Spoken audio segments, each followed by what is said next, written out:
All right, guys, welcome back to the channel. Welcome back to the stream. Welcome if you're new. Thank you for tuning in. We are going to be checking out the Game of the Year 2025 nominations, the nomination special. There is music playing here, though. I'm not sure if it's coming through for you guys. There we go. But yeah, I had to start the stream a little bit earlier than normally to accommodate for this. Let me fix this. So, hold on. Yeah, do me a favor and make sure you hit the like button. If you help the stream, I really appreciate it. No, Prince, I did not. My name is everywhere. If I had to guess, it probably has something to do with Twitter. That's my guess. But that's cool, you know?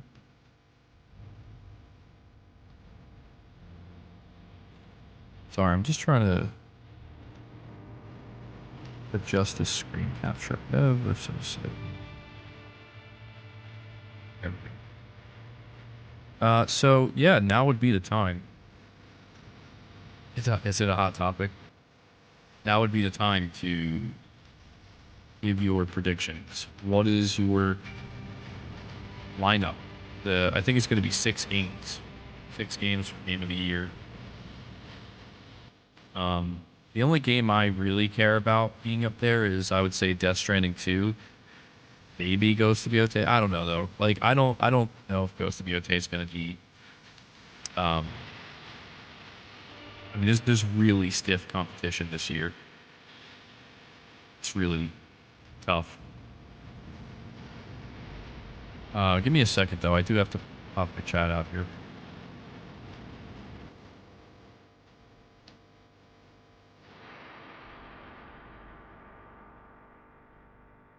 Laser saying Death Stranding 2 and Ghost better be nominated.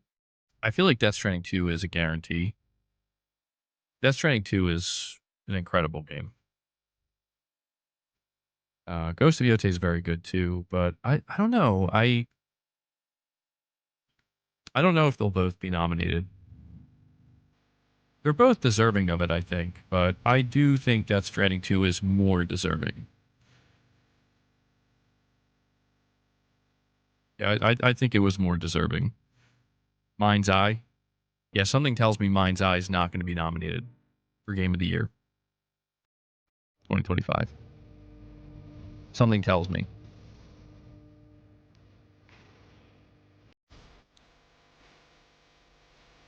You don't think Yotei will even be in the conversation? It's hard to say. I mean, Ghost of Tsushima, if I recall correctly, was nominated for Game of the Year, wasn't it? I know it won the Player's Choice, but Ghost of Yotei, I think if it's not nominated, it wouldn't be too surprising because this year is very tough. I think most other years, a game like Ghost of Yotei is a guarantee being the 6 games nominated. But 2025, there's been some really top-notch games across the board from many different publishers and many different developers. And, you know, if there's one thing that I do feel pretty sure of is that whoever is in the top 6 will be deserving of it. I mean, I don't imagine there's going to be some random game like Mind's Eye in there that leaves everybody perplexed. That would be kind of funny, though. That would be funny. I'm curious to see what games from earlier in the year end up on there, like Split Fiction, Kingdom Come Deliverance 2. These are titles that people have been saying are Game of the Year material.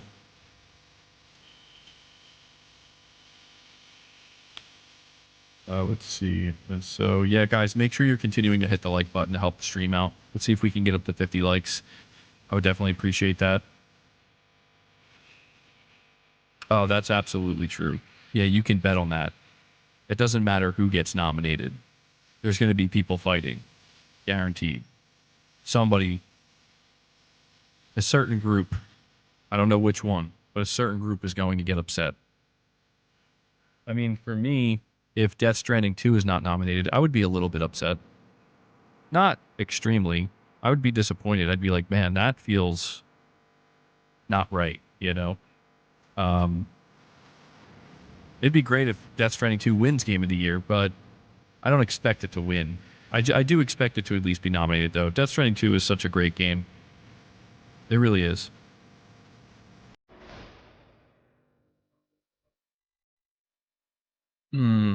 Yeah, I hear that, Tarnished. Mini Tom, what's going on, man? I'm doing all right. I hope you're doing well, too, man. Arc Raiders. I've seen people saying that Arc Raiders should be up for Game of the Year. Although, I'll be honest, I don't see a multiplayer game. I'm not saying it's right, but I don't see a multiplayer game winning Game of the Year. Could it be nominated? Potentially, yeah. But they do have a best multiplayer category. So I could see them definitely winning that category. And that's the thing. We're not just getting like the 6 Game of the Year nominees. We're getting all the different categories. So it will be interesting to see what other games land in what categories. I seem like I'm feeling annoyed and somewhat distracted. Be excited with us. MBG. Uh, yeah, I don't know. I mean, I guess I'm just chill. I'm relaxed, maybe a bit subdued. It's hard. I don't know. I don't feel like that much excitement for the Game Awards, like the actual awards themselves. To me, the more exciting part of the Game Awards are the announcements, as unfair as that may be to the show itself and to what Jeff Keighley puts together. But, you know, to me, this is the Game Award nominations are always. I feel like you're always entering potentially hazmat suit territory. You know what I mean? Where it's like we just said a moment ago, like some group or multiple groups are going to be very upset, and it's going to make the conversation around the Game of the Year nominees difficult or a bit strenuous. Unless, I don't know, could this be the first year? Could this be the first year where everybody gets what they want? I feel like that's not possible. I don't know what's going on with the stream here, but we have Mrs. MBG in the chat. Member for 30 months saying, hit the like button. Everybody listen to Mrs. MBG and hit that like button. I don't know why this is doing this. This is,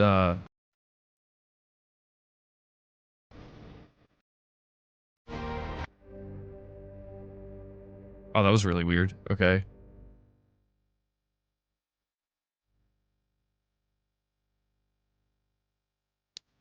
You know, I've been noticing recently with my streams that when I have a video streaming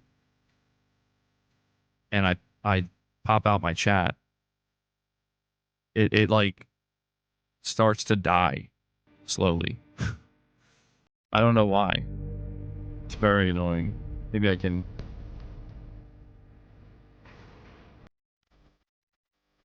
Oh, let me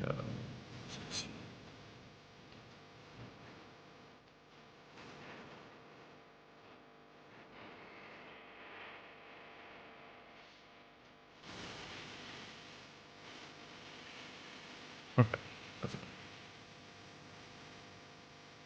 No, it's not. It's not your fault, mate, Tom. It's YouTube. It's either YouTube's fault or it's my PC's fault. It's one or the other. It's definitely not your fault.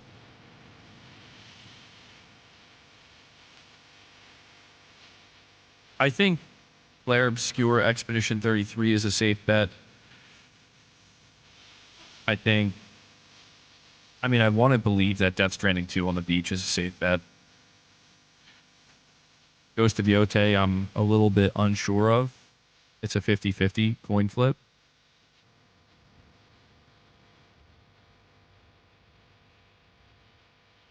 Saying I have to vote. Maybe I'll vote. I don't know. Player's choice.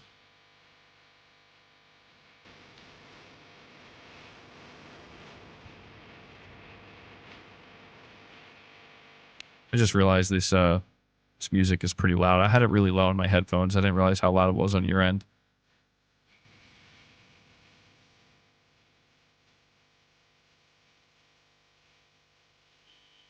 Robert, you're saying Yotei doesn't deserve Game of the Year? It got leaked? Of the Game of the Year nominees? I saw that. I wasn't sure if it was legitimate or not. And I figured, you know what? It doesn't really even matter. Because, dude, we're 4 minutes away. You know? If it's official, okay. I didn't want to talk about it because I just figured we'll just watch it and see if that leak was legitimate. But if that leaked list is legitimate, there's actually only one game on there that's a little bit surprising to me, and that is, well, I'm not going to say. I don't want to spoil anything.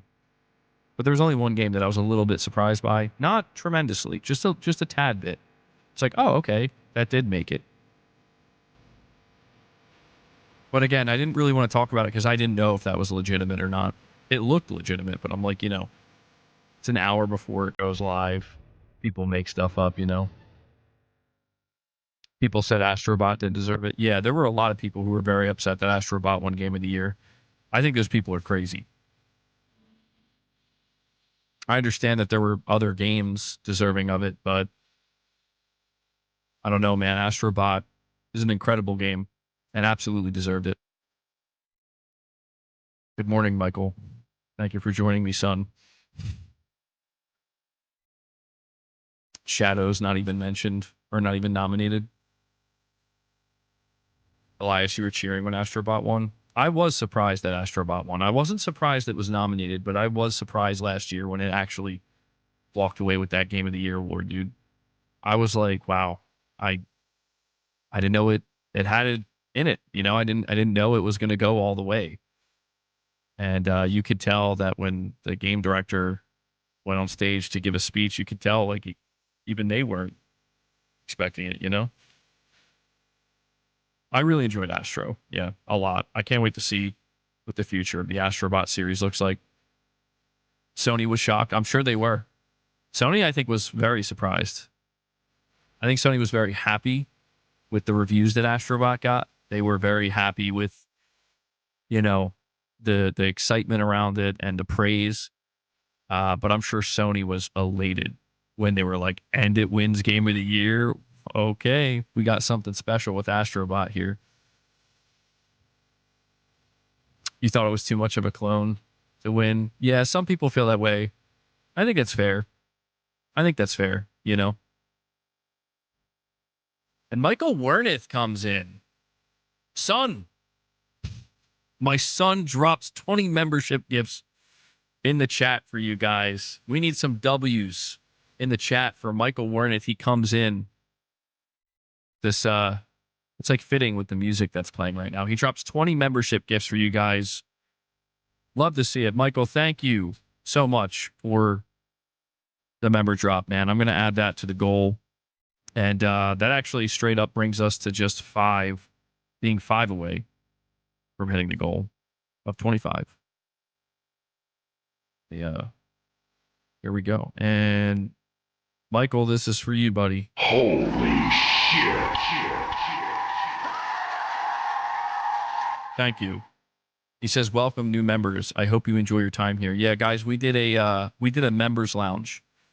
Not yesterday, the day before. It's an hour and a half long. It's a reaction-based members lounge about Call of Duty Black Ops 7. We were watching some videos of people reviewing it and talking about it. So if you did get a membership, go check out some of the members content. We'll have more coming up.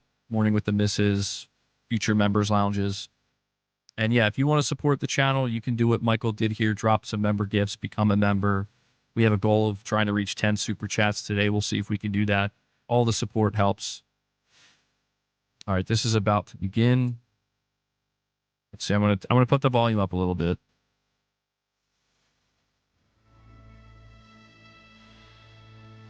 You guys let me know if it's too low when Jeff Keighley starts talking. If the volume on his end is too low, I'll turn it up.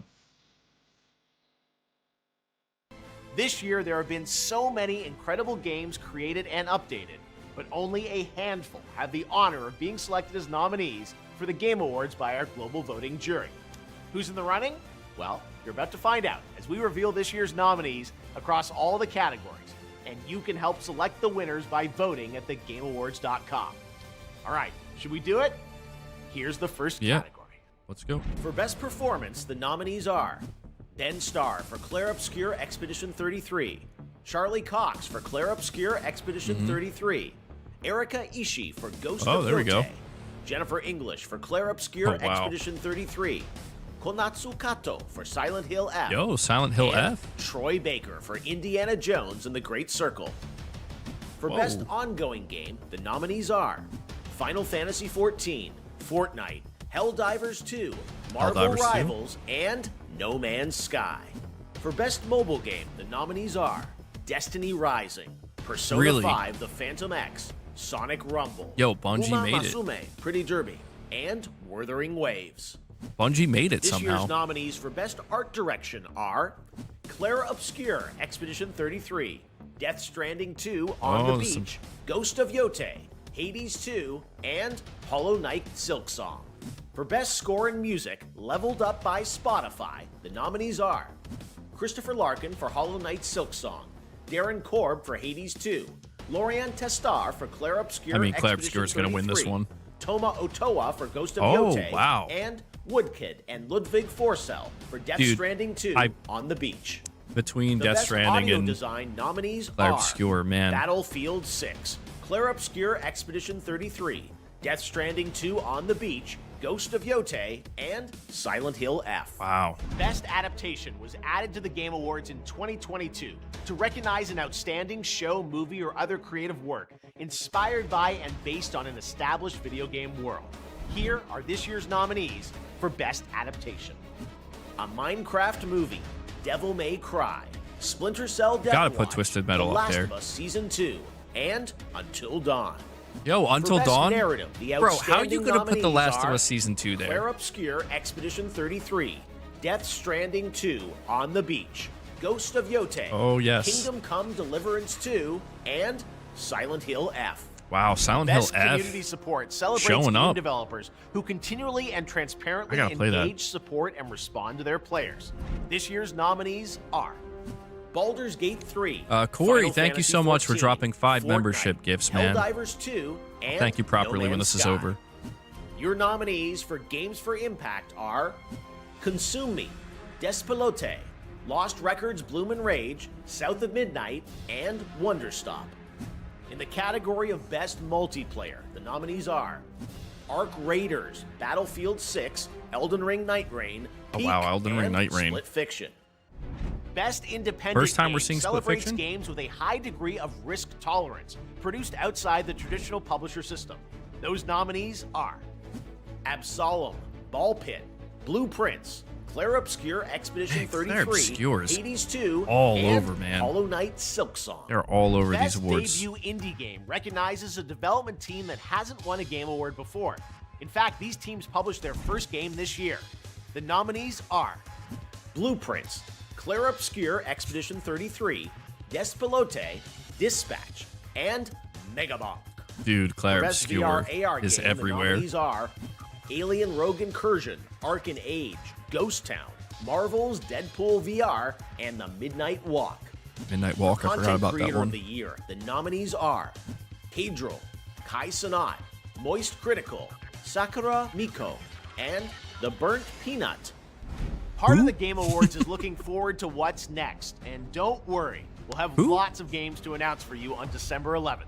But what's the most anticipated upcoming game? Here are the nominees based on currently announced titles. 007 First Light, Grand Theft Auto 6, Automatically Marvel's wins. Wolverine, Yeah, Wolverine's up there. Resident Evil Requiem, and The Witcher 4. The best action Wait, adventure game nominees The Witcher are 4 Death slated Stranding for 2 next year? On the Beach, Ghost of Yotei, Hollow Knight Silksong, Indiana Jones and the Great Circle, Indiana Jones and showing up, Split too. Fiction. For best role-playing game, the jury selected Avowed, Clair Obscur Expedition 33, Kingdom Come Deliverance 2, Monster Hunter Wilds, and The Outer Worlds 2. In the category of best fighting game, the nominees are 2XKO, Capcom Fighting Collection 2, Fatal Fury City of the Wolves, Mortal Kombat Legacy Collection, and Virtua Fighter 5 Revo World Stage. The nominees for Best Action Game are Battlefield 6, Doom the Dark Ages, Hades 2, Ninja Gaiden 4, and Shinobi Art of Vengeance. Innovation and accessibility celebrates games that are making our industry available and enjoyable to more people. The nominees for innovation and accessibility are Assassin's Creed Shadows, Assassin's Creed Doom the Dark Ages, EA Sports FC 26, and South of Midnight. Next up, Best Family. Couple Microsoft games showing up. Are Donkey Kong Bonanza, Lego Party, Lego Voyagers, Mario Kart World, Sonic Racing Cross Worlds, and Split Fiction. The Best Sim Strategy Game nominees are The Alters, Final Fantasy Tactics, Ivalice Chronicles, Jurassic World Evolution 3, Sid Meier's Civilization 7, Tempest Rising, and 2 Point Museum. These games are nominated for Best Sports Racing Game. EA Sports FC 26, F1 25, Mario Kart World, Rematch, and Sonic Racing Cross Worlds. Now the nominees in our 3 esports categories. Sonic showing up, man. Best esports game. The nominees are Counter-Strike 2, Dota 2, League of Legends, Mobile Legends Bang Bang, and Valorant. The nominees for Best Esports Athlete are Bang Bang, Rock, Chovy, Forsaken, Kakaru, Mena RD, and Zywoo. And for Best Esports Team, our Special Esports Committee nominated these teams: Gen G League of Legends, NRG Valorant, Team Falcons Dota 2, Team Liquid PH Mobile Legends Bang Bang, and Team Vitality Counter-Strike 2. Okay, we're almost done, but there are still 2 very important categories to go. First, Best Game Direction recognizes outstanding creative vision and innovation in game direction and design. The nominees are Clair Obscur Expedition 33, Death Stranding 2 On the Beach, Ghost of Yotei, Hades 2, I'm calling it as these Split Fiction. I was calling it now perfectly. It's the big one.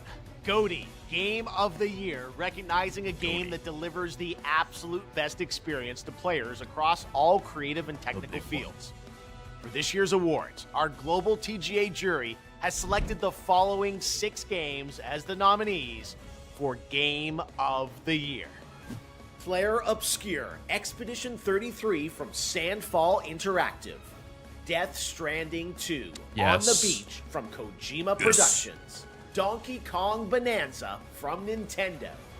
Hades 2 from Supergiant Games. Hollow Knight Silksong from Team Cherry.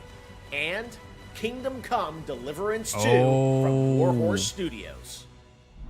There you have it, your nominees for Game of the Year. No Ghost of Yotei. I'm not shocked, man.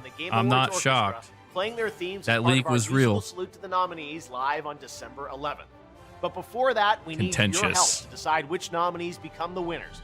Make sure to head to thegameawards.com to cast your ballot, and new this year, download your vote card so you can share your picks on social media.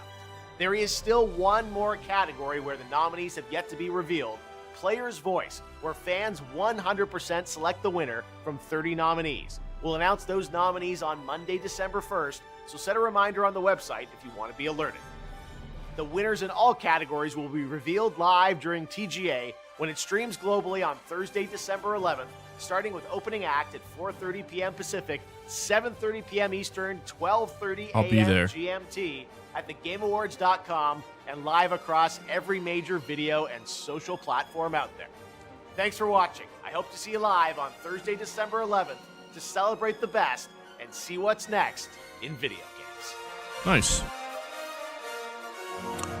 Well, there we have it. I'm going to see if I can grab a picture of the nominees for Game of the Year so I can put it up.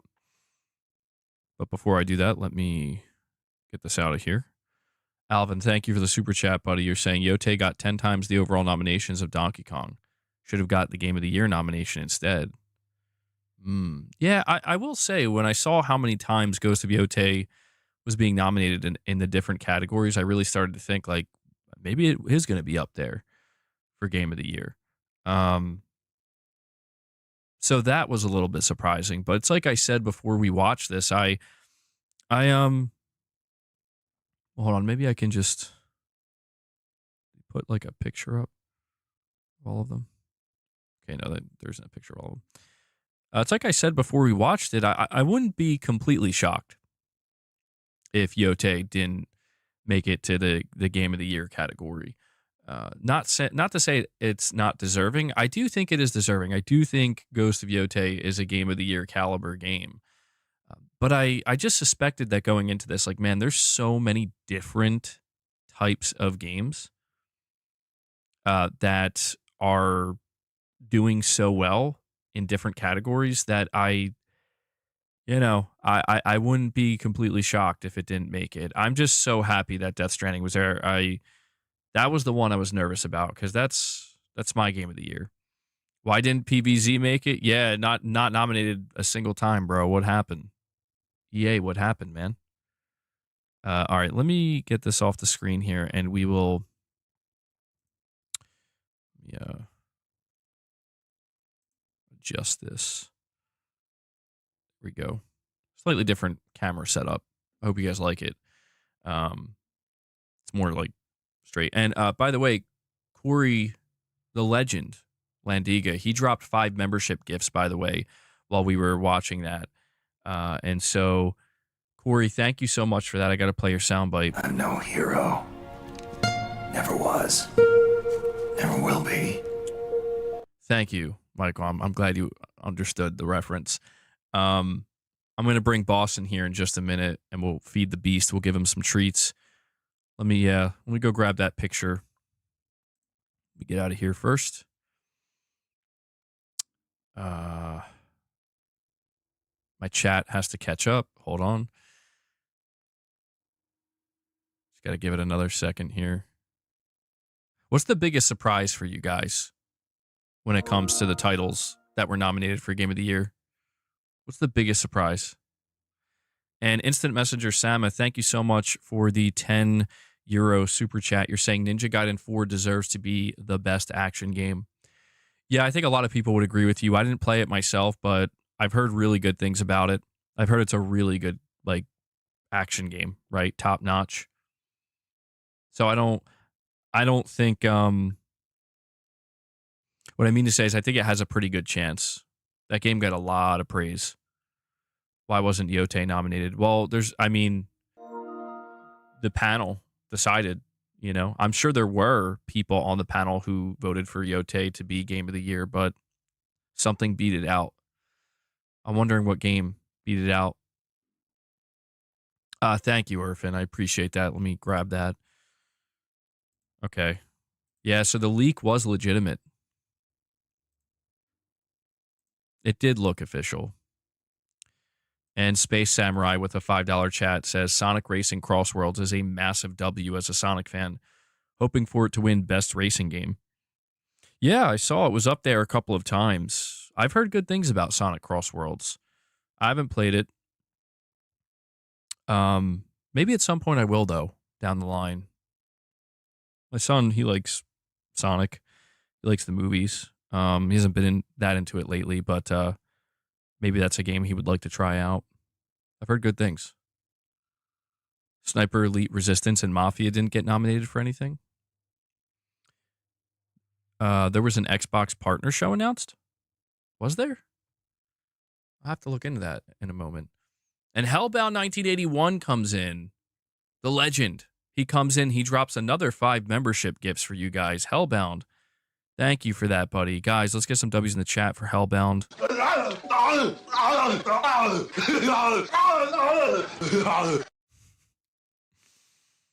I imagine that's what he sounds like every time he drops some membership gifts. He's really feeling it. And Mrs. MBG, I don't know if you're in the chat right now. If you are, do you think you could let Boss in? Maybe she's not in the chat, though. I don't know. I got to get like a cat flap door thing for this door in here. So the cats can just kind of like come and go. All right, let me see if I can bring this image up. Thank you. All right, boss. We hit 25 members. What's that? We hit 25 members, boss, so we can give you your treats. All right. Okay.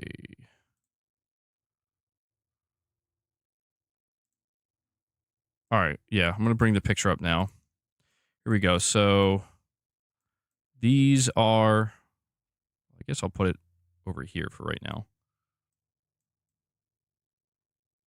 These are the games that are nominated for Game of the Year. Is there anything up there that you believe doesn't belong or you're surprised to see up there?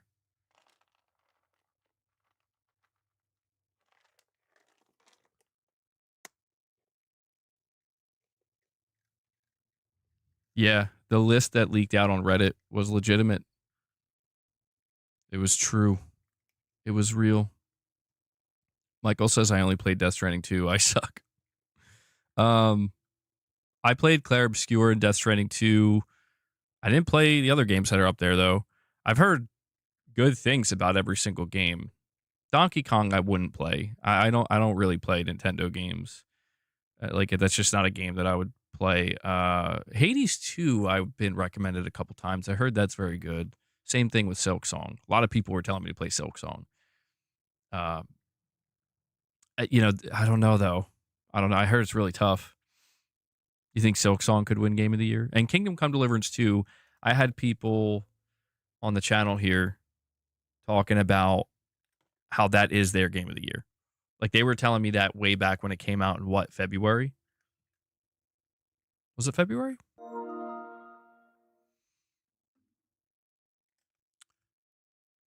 But yeah, it seems like some people are definitely a little bit surprised that Ghost of Yotei didn't make it. And Kainsey7 with a super chat says, MBG, check Jeff's feed. Sony had the most nominations. Yeah, I think that's what people are finding a little bit strange is that Ghost of Yotei was nominated so much, and it, you know, to get that many nominations across that many different categories, but then not make it to Game of the Year. I could understand why people are a little bit surprised by that. So, actually, hold on. Sony was not the most nominated. Clair Obscur Expedition 33 was the most nominated. I will see if I can bring this image up as well. I'm going to replace this image for a moment. Space Samurai with the $2 super chat says, for Game of the Year, I played Expedition 33, Death Stranding 2, and that's it. LOL. Well, yeah, you're in the same boat as me then, Space Samurai. I wonder how differently I would feel if I'd played some of these other games. So this right here is the most nominated games. And so, I mean, I have to say it's not surprising at all to see that Clair Obscur Expedition is the most nominated. I had a feeling it would be, and I have a strong feeling, I have a very strong feeling that when we tune into the Game Awards next month, that's going to be the game that takes it. Oh, okay. I see what you mean. I understand now. You're right. Sony Interactive Entertainment does have the most nominations overall, though, as a publisher. I'll save that image, too, and bring that up next. Boss, relax. I'll give Luna a couple treats, too.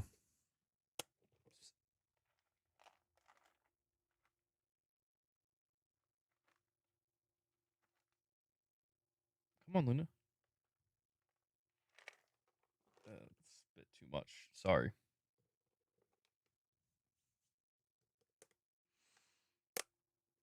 Bye, boss. Love you. Yeah, he's just... I think he was eager to leave because Luna was making him uncomfortable.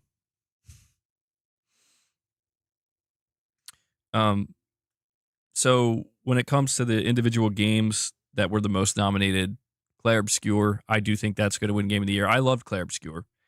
I do believe Clair Obscur is absolutely deserving of all the nominations as well as Game of the Year. It shocked me when I played it. I mean, it shocked everybody, but I mean, I was really shocked as the first game that I played that's like truly turn-based, and I was in disbelief that I enjoyed it that much. So I do think it's going to win. I'll be happy to see it win. Personally, though, I would like to see Death Stranding 2 take it because for me, that's my game of the year. As much as I loved Clair Obscur, it's like I said, if this is where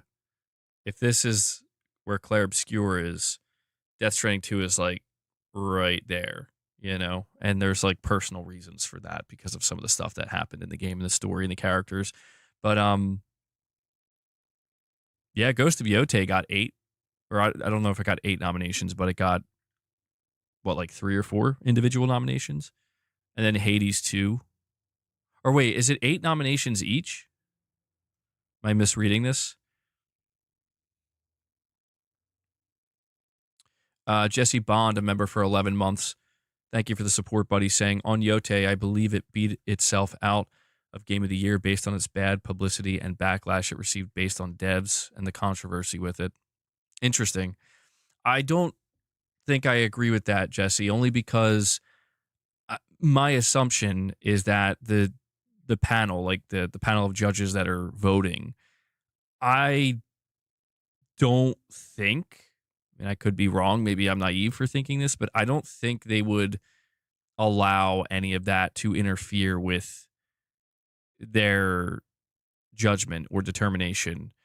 Maybe to a very small degree, but I think, you know, a lot of people have accused like the games industry for being like maybe more left leaning. If anything, it would be if you were to go in that direction of believing that there's something kind of going on here, you know, people are being swayed one way or the other. I think it would actually lean in Ghost of Yotei's favor in that case, to be honest. But I don't think it's having. I think truthfully, if I had to guess, Ghost of Yotei was probably this close. This close. I don't think that there's any specific reason why it didn't make it other than simply there's just one game up there that got 1 or 2 more votes. And that, you know, I don't think it's anything more than that. And I do think that every year, you know, people I think tend to read into it too much. I think people tend to look too much into it and think that there's some kind of like a, you know, conspiracy going on. I don't think so. I mean, this list of the list of games that you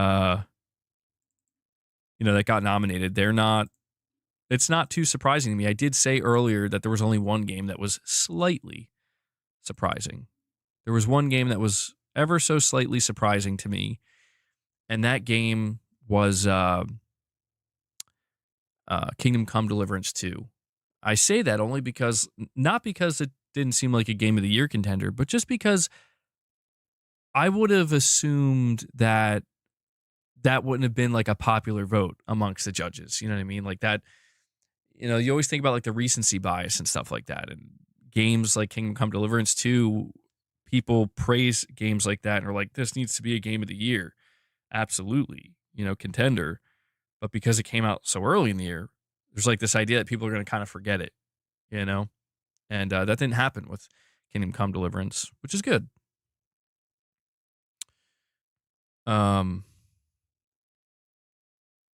Check on the chat here.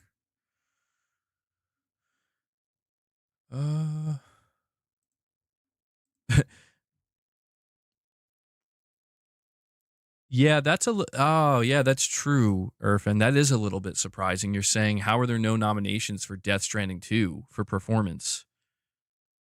Yeah, that's a little bit surprising. I mean, to be honest, I really would have thought Troy Baker. I mean, it's Troy Baker, of course, but I really would have thought that he would have been nominated as a top performer for that category as Higgs. I noticed that Erika Ishii, the actress who plays Atsu, she was nominated. I have to say, man, like, I think she did a very good job, but I do think Troy Baker should have been in there somewhere. I'm not saying he should have replaced Erika Ishii as Atsu, but I definitely think Troy Baker was deserving. I think Higgs and his performance as Higgs was really, really incredible, especially towards the end of the game.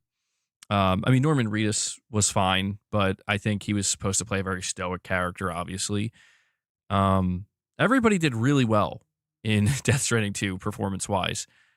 But for me, Troy Baker's performance is what stood out. I will say Charlie Cox was up there for Clair Obscur Expedition 33 as Gustav. Gustav was my favorite character. So I would love to see him win it. I really enjoyed Ben Starr, obviously. But Gustav, he was my dude, you know, in that game. So, but yeah, a little bit surprising there. Troy Baker, oh yeah, you're right. He was in there. I forgot. Oh my God, you're right. Troy Baker was there for, could he have been nominated twice for 2 different roles? That would have been nuts. He was there for Indiana Jones, which I think he deserves it for Indiana Jones as well. I did play that game a little bit earlier this year. And I mean, his delivery as, you know, basically trying to mimic and be Harrison Ford is pretty insane, I have to say. It's very, very, very, very good. So Yotei is trending right now. Really? Let me go check this out.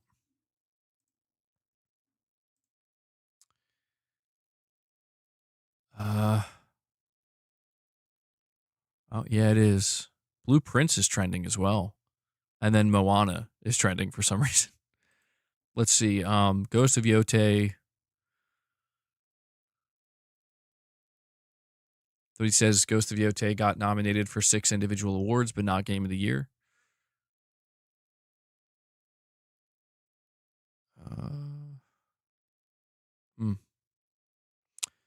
Somebody says Bonanza got it over Ghost of Yotei.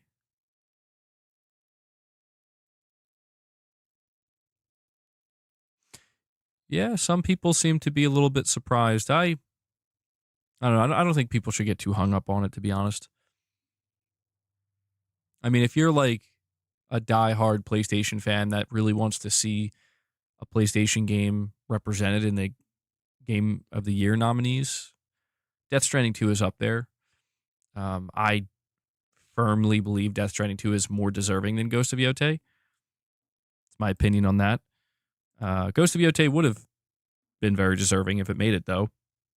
But if it's down to the wire where it's like, which one? Only one's going to get in, which one? Death Stranding 2 or Ghost of Yotei? For me, it's Death Stranding 2 easily. But yeah, I don't think anybody should get too hung up on it. The fact that it's nominated so much, I think, speaks for itself. It's like I said, regardless of all the controversy, some of it obviously completely unnecessary, regardless of all the controversy around Ghost of Yotei, I did say, and I will say it once again, that it's just a very well-made, expertly crafted video game from top to bottom. Everything about it is done very well. Even if maybe, and I could say this as somebody who's experiencing this, when it comes to the open world design, you know, I get a little bit tired of the rinse and repeat nature of, if you want to get the platinum, do everything. It's all optional. But in terms of, you know, playing the game story-wise, start to finish, some of the side content, some of the side characters, it's all expertly crafted. And so I do think that the amount of awards that it got outside of being nominated for Game of the Year, or it not being nominated for Game of the Year, I should say, I think it speaks for itself, you know? And I'm sure Sucker Punch is happy about that. I'm sure everybody involved is happy to see. I mean, even just getting nominated for any category is a big feat for, I think, any development team. And Josh Z with a $5 super chat. Thank you for that, buddy. He says, a little surprised Cox was nominated over Andy Serkis. True. That is true. And yeah, I didn't think about that. Oh yeah, that's tough. That's a tough one.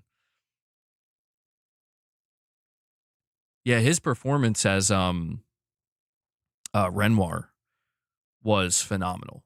In fact, I remember when I was reviewing that game and talking about it and kind of talking about what really stood out to me. I remember his performance in particular, especially as you got deeper into the game and to the later stages of the game, I thought was like phenomenal and really, really top notch. So yeah, that's another one, man.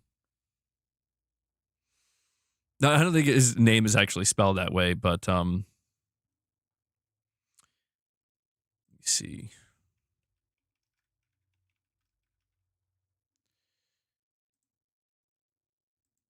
Okay, so yeah, Renoir.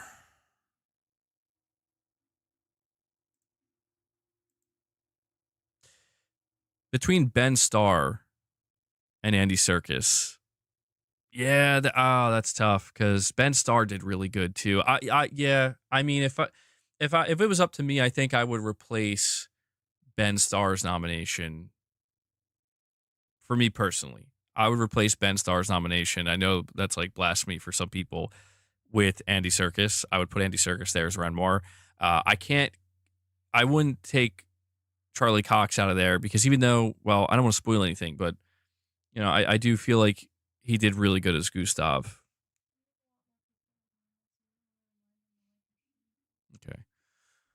Yeah, guys, by the way, we do have quite a few people here watching. I appreciate you stopping by the stream and hanging out for a little bit. If you could do me just a quick favor, if you're able to, and hit the like button, I'd really appreciate that. We're at 111 likes. I think we could easily boost that up to like 150. Lets me know you enjoy the content, helps with YouTube's algorithm. So thank you to everybody who does that.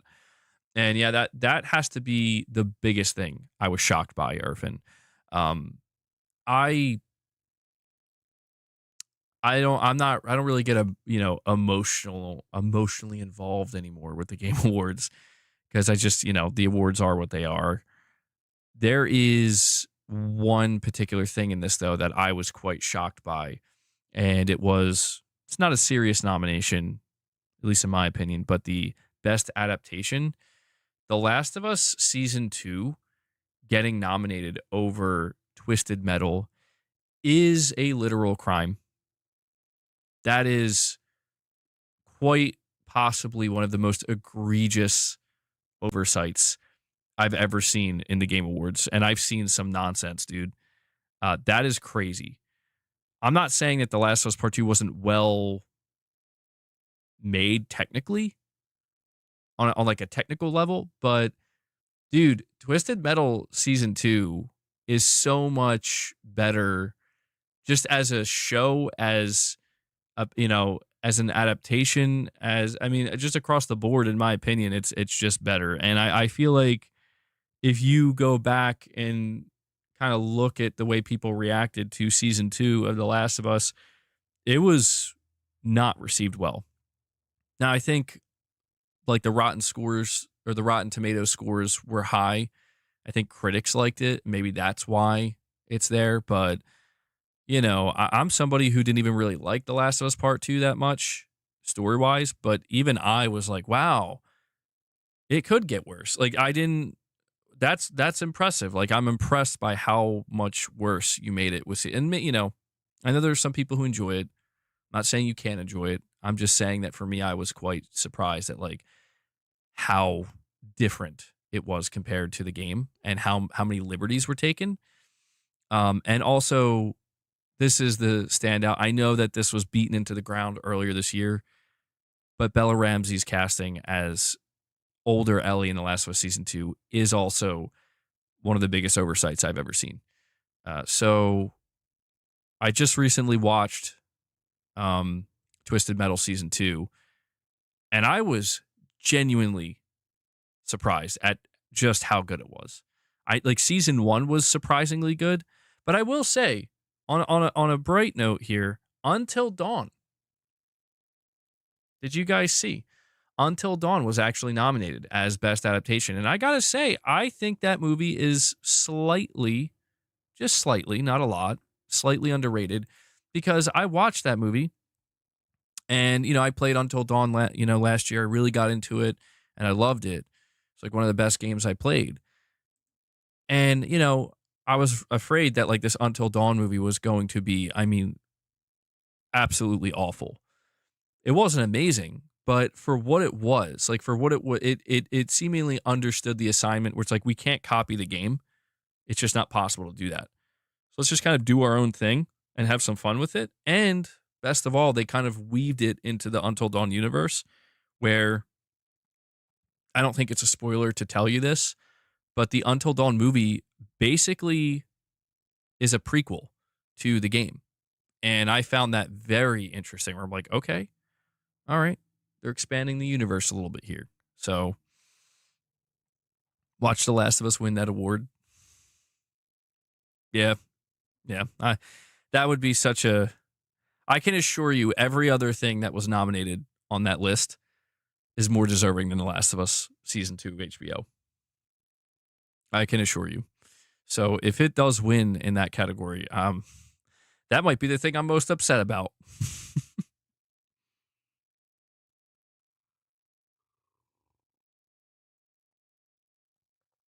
Corey, you're saying The Last of Us 2 was a well-made game. I respect the guts it must have taken to killing Joel off. Yeah, I mean, even when I was super upset about it, I said, got to give them credit where they just said, screw it, we're doing it. It does take guts. Because they knew. They definitely knew. They knew what was going to happen. Expedition 33 is the most nominated game in Game Awards history. Really? Really? I didn't realize that. That's wild. It's going to win. As much as I want Death Stranding 2 to win, I know it's not. I know that Clair Obscur is meant to win, and I'll be very happy for it. So if I go to Jeff Keighley's post, he posts the Game of the Year nominees, looking at some of the replies. The top reply, somebody says, miserable Twitter gamers getting ready to crash out before their favorite game, or because their favorite game didn't get nominated.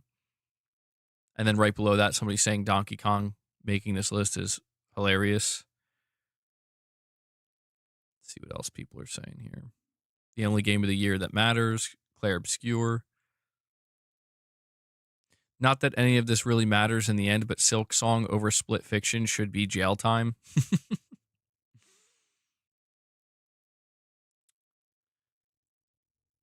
Somebody is saying, how are we snubbing this masterpiece? Look Outside without a single nomination. It's the game called Look Outside. I actually haven't heard of this. No indie, no art direction, no RPG, no soundtrack.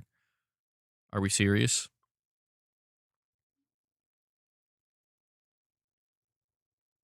Surprisingly, I'm not really seeing anybody talk about Ghost of Yotei, at least under Jeff Keighley's posts. I haven't seen a single post about Ghost of Yotei yet.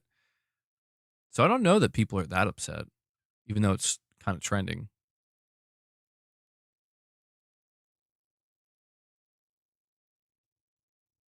Oh, there's one. Somebody said, okay. Somebody says no Ghost of Yotei. It's an effing disgrace.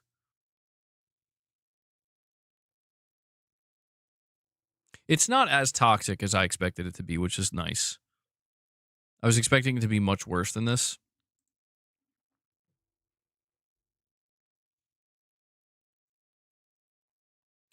Tarnish, you're saying MBG, I'm sorry. It's the most nominated this year. Sorry for the confusion. Okay. I was going to say most nominated in Game Awards history. That would be genuinely shocking. Where it's like, really?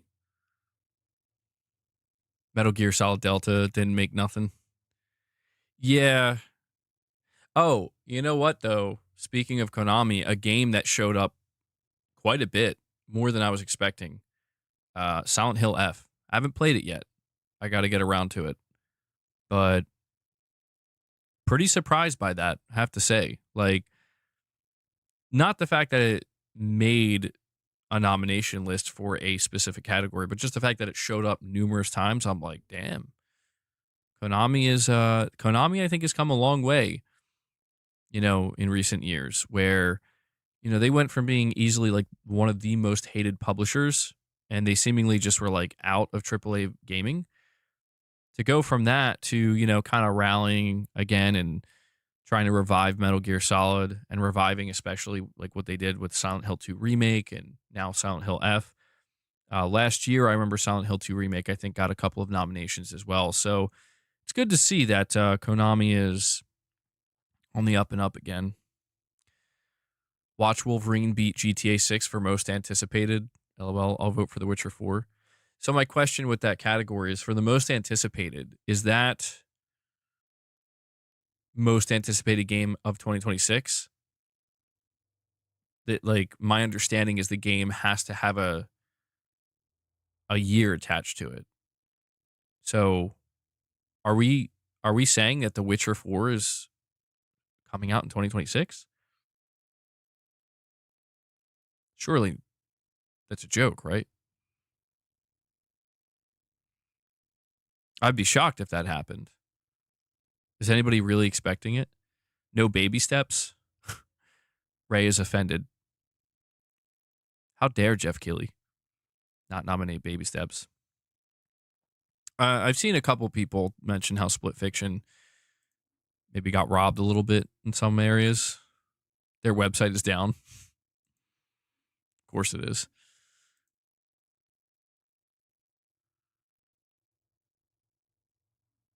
For the first time in Game Awards history, more than one indie game has been nominated for Game of the Year.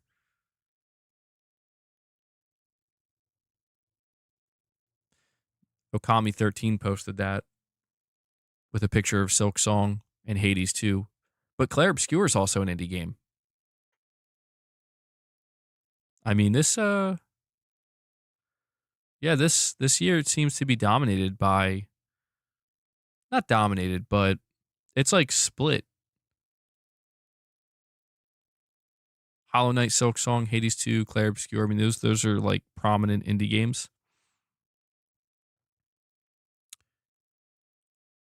I noticed that Resident Evil Village was also nominated for most anticipated game. But for as excited as I am for that, I don't think that's going to beat out GTA 6. Metal Gear Solid 1 Remake. I think it's going to happen, Corey. I think it's going to happen. Not right away, but I think that's next. Yeah, The Last of Us 2 in 2020 pretty much swept. Which I wasn't shocked about that either.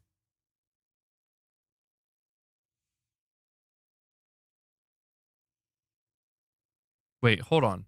Tarnished, you're saying MBG, sorry again, LMAO. It says Expedition 33 is leading the way with 12 nods. That total makes the Sandfall Interactive developed game the most nominated game in the 11-year history of the awards. So it is. So it is the most awarded game in the history. Okay. Again, still shocking. If that's true, we're going back and forth here, but if that's true, that is shocking. YJT, you're saying Death Stranding 2 is such a vibe. It's the best game I played in a long time. I agree. I really, really, really enjoyed Death Stranding 2. Getting the platinum was a bit of a grind, but a mostly enjoyable one. But there were certain aspects. I did a spoiler cast, and I don't usually do spoiler casts or like review discussion, like videos or streams like that. But I did one for Death Stranding 2, and I was explaining the very specific reasons and very specific moments in that game that really spoke to me and struck a chord with me numerous times. I'm not just saying this about Death Stranding 2 because I'm like a Kojima fanboy, but I mean, obviously, I love the Metal Gear Solid series. I really thoroughly enjoyed Death Stranding 1. But yeah, Death Stranding 2 is a game that I won't soon forget. And I think when I look back at this generation, I'm not kidding when I say this, like Death Stranding 2, I think might be at the top of the list of like, this may be my game of the generation. I'm not entirely sure yet. We have to finish out the rest of the generation, but yeah, Unknown, I was talking about that, man.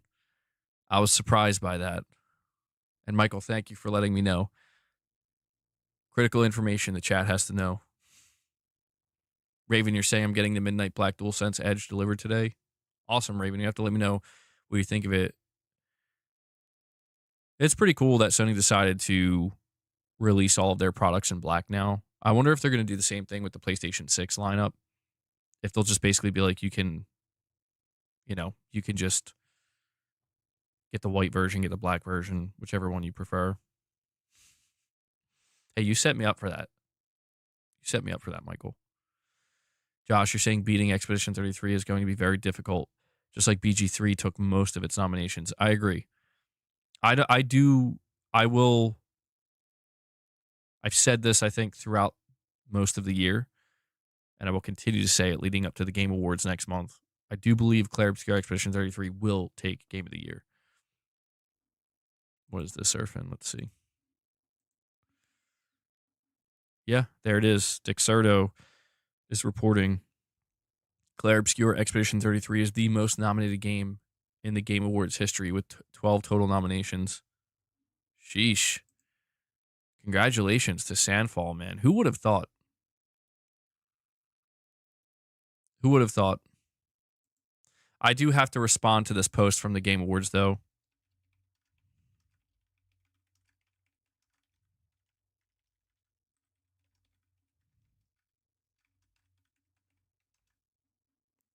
They posted about The Last of Us Season 2 being nominated for Best Adaptation, so I had to reply. I just simply said this over Twisted Metal Season 2 is crazy. I still can't believe it. Of course they post about that one because they know. And I am going to put this out on Twitter too. I'm going to ask just people to give their thoughts on the Game of the Year nominees.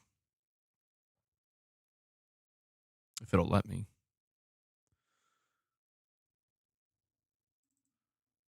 So, thoughts on the Game of the Year 2025 nominees.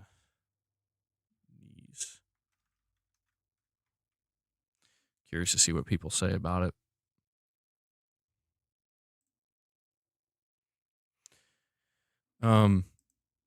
Head back to the chat here.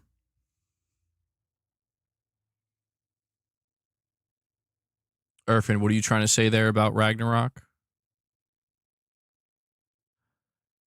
Tarnished, you're saying Clair Obscur Expedition 33 has 12 nominations. The Last of Us 2 had 11. God of War 2018 had 10. Elden Ring 9. Wow. That is crazy. That's wild that Clair Obscur beat out both The Last of Us 2 and God of War 2018. Sony is punching air right now. Probably not, but definitely a surprise, man. I don't think anybody could have predicted that. That's crazy. 80% of Sandfall have never been in the industry before.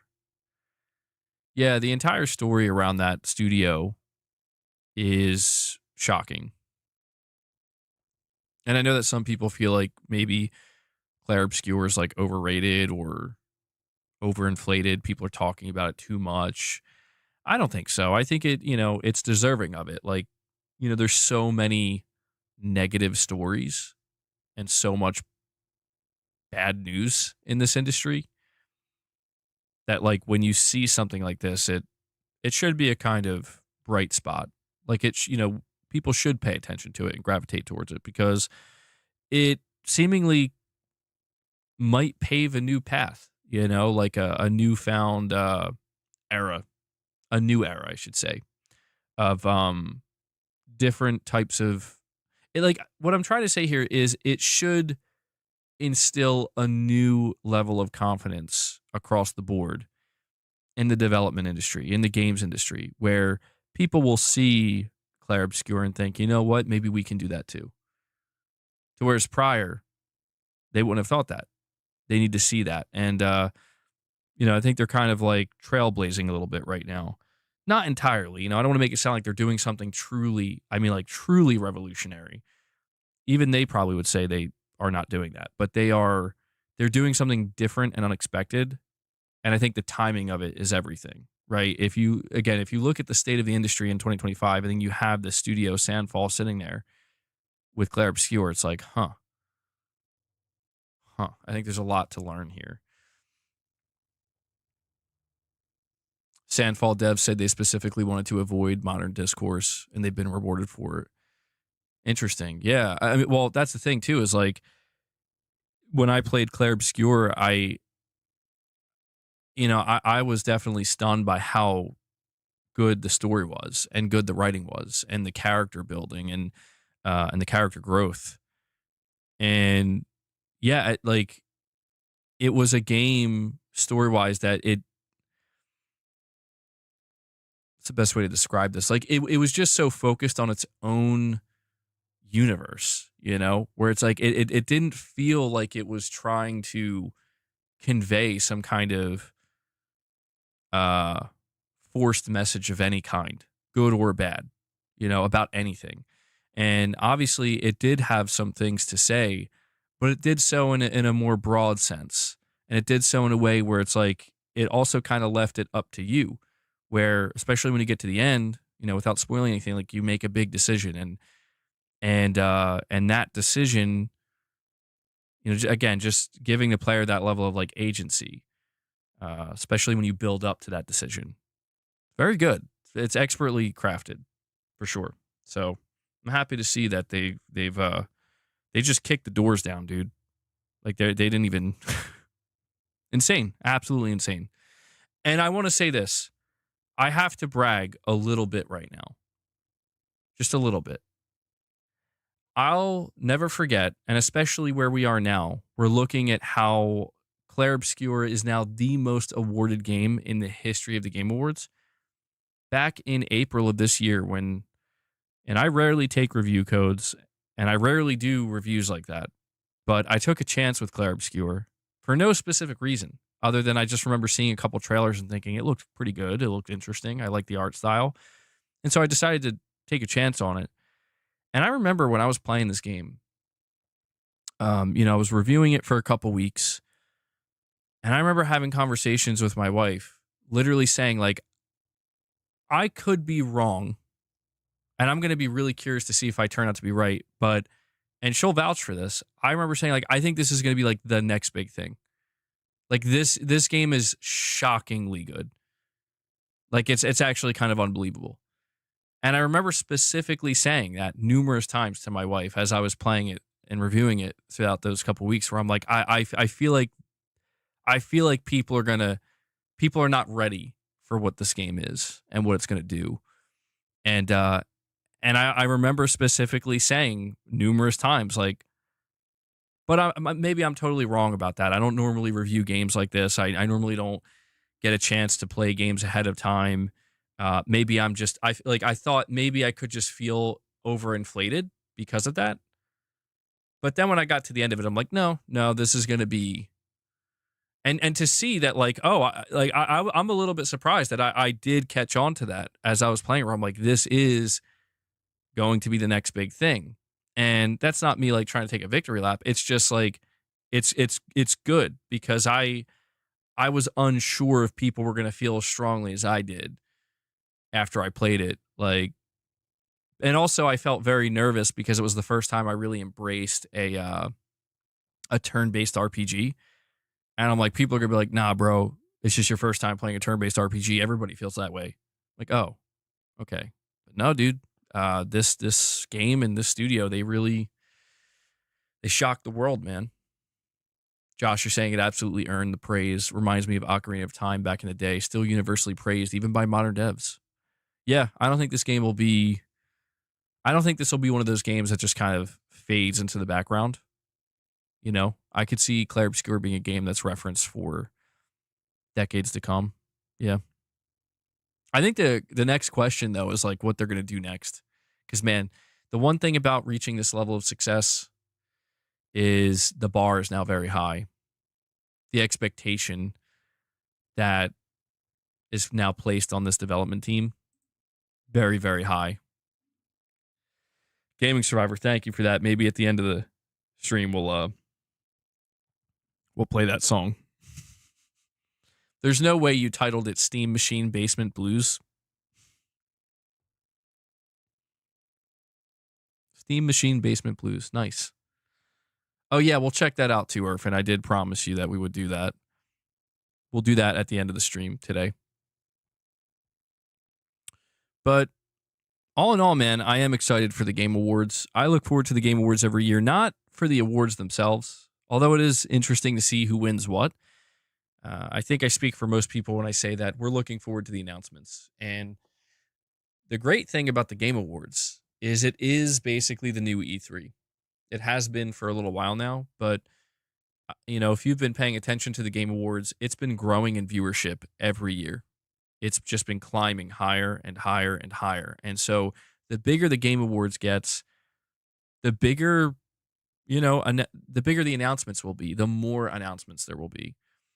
And so I'm very much looking forward to seeing what's going to be announced at the Game Awards this year. I'm looking forward to seeing what studios show up with shocking reveals or unexpected reveals. I'm very curious to see how prevalent Sony's going to be at the Game Awards. Sony in the past couple years has had big announcements at the Game Awards, so they could have, I know people were very underwhelmed with that surprise Japan State of Play, but I did remind people that the Game Awards are about a month away, and Sony genuinely does treat the Game Awards like a E3 showing sometimes. So, as many other developers and publishers do.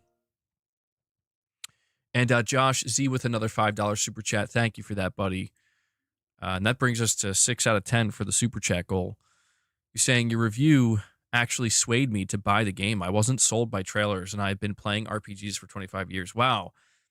That's actually fantastic to hear, Josh. I'm happy about that. Yeah, like I said, I rarely do reviews like that, and that was an opportunity to do a review that I was allowed to, I was allowed to review it before the game came out and kind of have that early access and drop it a day before the game launched.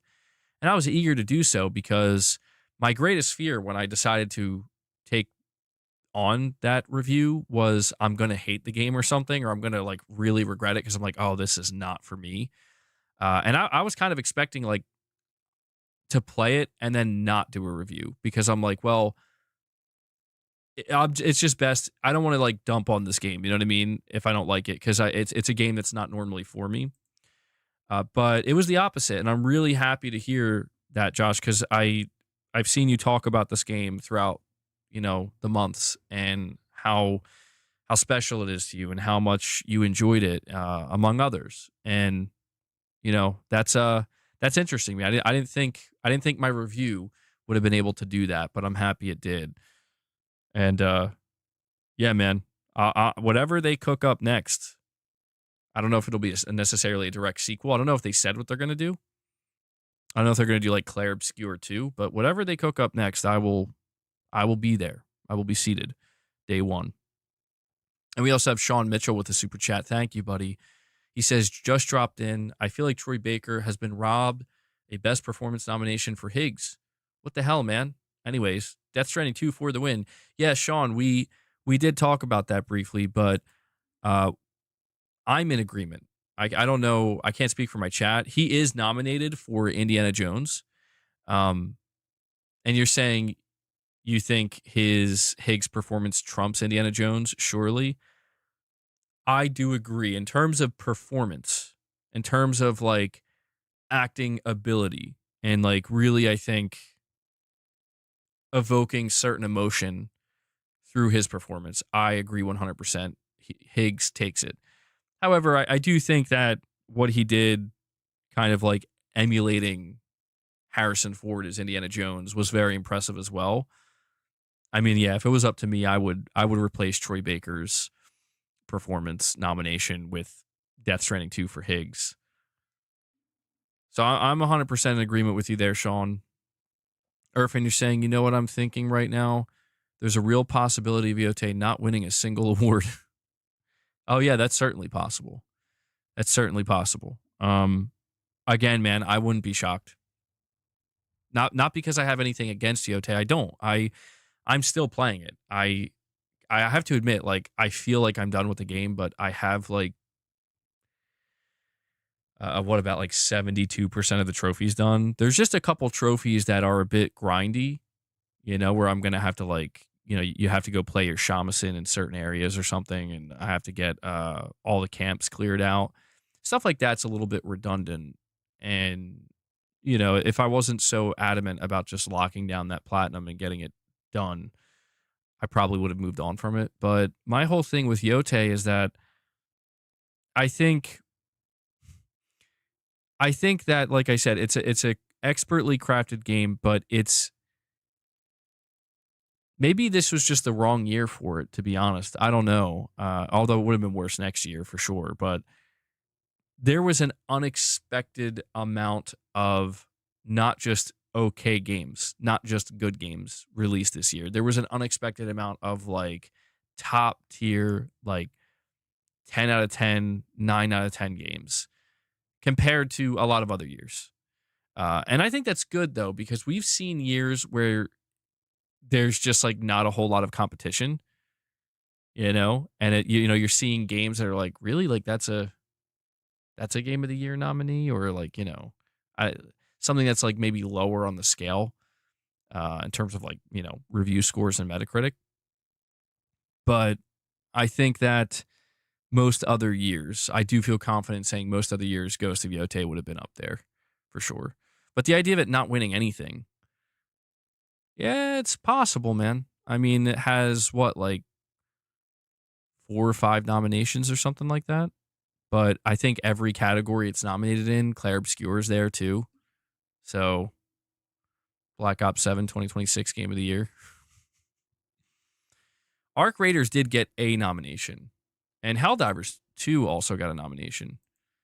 But some people were thinking that Arc was going to be nominated for actual like Game of the Year. I would have been surprised by that.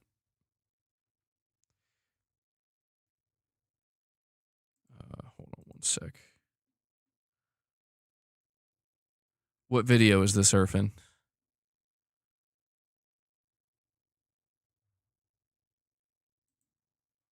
Hold on, let me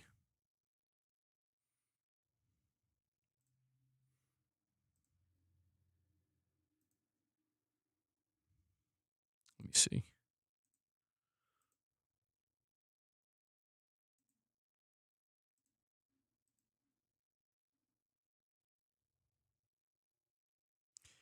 Yo, that video you just tried to send me says it.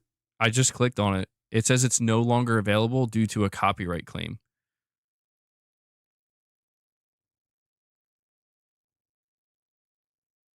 Did you send me the right video? How are you able to watch this right now? That's weird.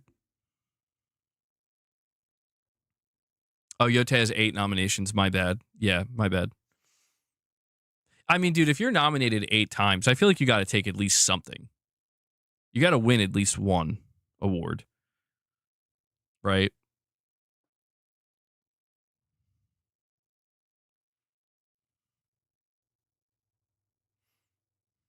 Right? No Dead by Daylight for best ongoing game.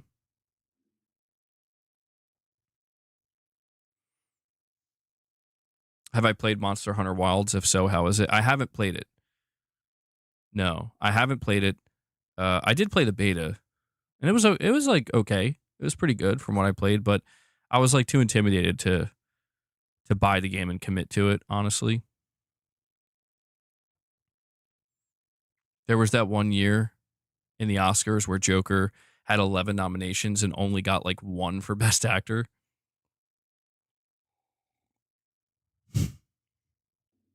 I didn't know that. Yeah, I don't watch the Oscars.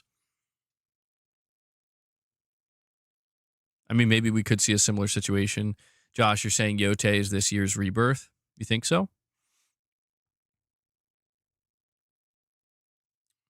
I have to refresh this because my stream is chugging here.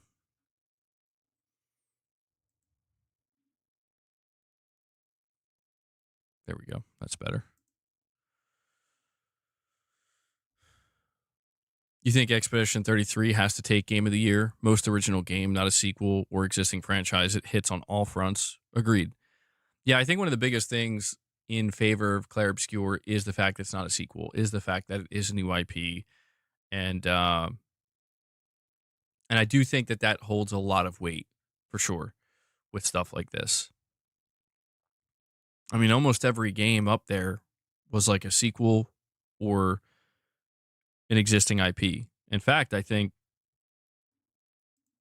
Clair Obscur is the only one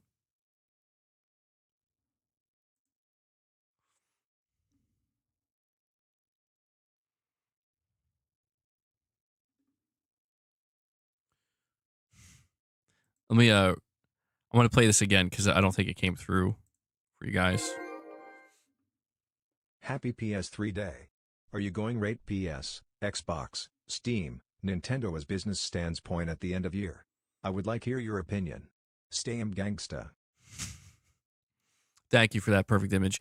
I think what you're asking here is like if I'm going to do a kind of overall, not review, but I guess as you're putting it here, like I guess where we stand with each video game company at the end of the year, like going into 2026. Yeah, we could probably do something like that. I don't know if I'll do it for each one. It'll be, I feel like I'll absolutely be able to do it for PlayStation because I've been following them the closest. But I've been following, I would say, Microsoft, Nintendo, and Valve close enough this year to be able to give some kind of assessment as to like how it's looking going into 2026, to a degree, anyway. Like I mean, kind of comparing. It's interesting because like Valve is going to definitely be part of that conversation now, to whereas like earlier this year I feel like they definitely wouldn't have been. But now with the Steam machine coming out, they'll definitely be part of it. And yeah, looking at the Game of the Year nominees, if I'm not mistaken, Clair Obscur is the only new IP up there. So I feel like that really bodes well for it. That really bodes well for it. Apparently there was something announced, though, today that I missed. Let me see.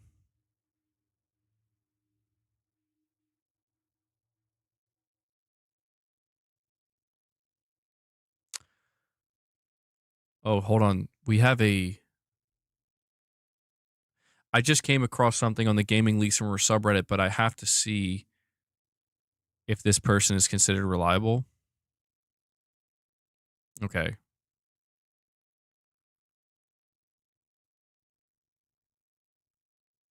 So there's this person. I've never heard of this person. So I'm going to say don't believe what they're saying.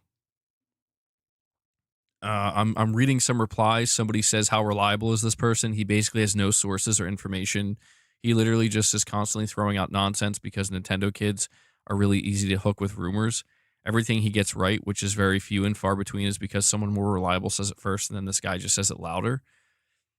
So that's like the most upvoted reply in this thread, but I'll just throw it out there. This person, Nash Weedle, I don't know who that is. They're claiming that Rockstar is working on a GTA 6 Nintendo Switch 2 version. But also saying that it has nothing to do with the delay. Yeah, see, this doesn't feel like this is like a non-rumor, to be honest. This feels like a non-leak. Because they're saying like Rockstar's working on a GTA 6 version or a Nintendo Switch 2 version, but then says this has nothing to do with the delay and it's not going to release alongside the PS5 and Series X. And I feel like you could guess that and get it right. You know? Am I the only one who feels that way? Like, I feel like I could say right now, yeah, of course they're working on a Nintendo Switch 2 version. It's not going to release alongside, the the PS5 version and the Series X version. It'll come later, but they're doing it. And I feel like I could turn out to be like, oh my God, MBG, you were right. You prophesized it. I will say, though, there's a more interesting, we're probably going to save this for a topic of discussion tomorrow because I think I just have, if not a lot to say about it, just a lot of hype for it. So one of the topics we're going to talk about tomorrow is there's somebody in the industry. I think his name is Kiwi Talks. He's like, I think he's kind of known to have certain information from Rockstar and GTA. He's basically saying what I've been thinking for a long time. And that is that he's saying that GTA 6 is going to be unrivaled for the next like 10 to 20 years. with the type of technology they're implementing in this game and the things that Rockstar's pulling off. And I'm like, yep. I've been suspecting that. Rich, what are you talking about? You're saying, why am I being rude? Rich, you should be thankful, bro. You should be thanking me. Do you know how many of your songs I played? I've given you more exposure than anybody walking this planet, probably. Better be careful, Rich. I'll have to slap that RichRod tax on you again. 5 memberships. RichRod tax in full effect. The RichRod tariff. We're going to need 5 memberships on behalf of RichRod. Thanks a lot, man. Bro, if we're not going to have a live performance of To the Wilder by Woodkid at the Game Awards, I'll riot. Oh, yeah, dude. It's a tie between that and the dance segment with Die Hardman. Or both. Knowing Jeff Keighley, it'll be both. One will go right into the other, and it's going to be like a fever dream, and I'm all for it. So there's going to 100% be a Death Stranding performance. There has to be. There has to be.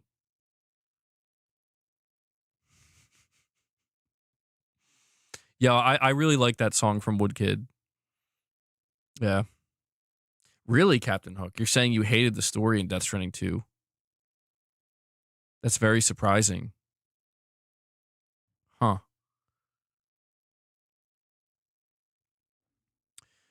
But something I wanted to go over here with you guys.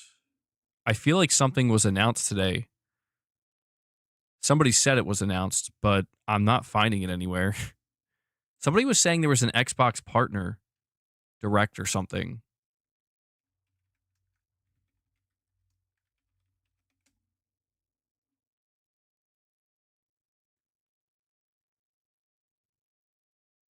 Okay, this was announced.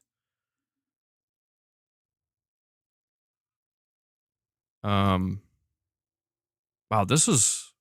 I feel like this went completely under the radar.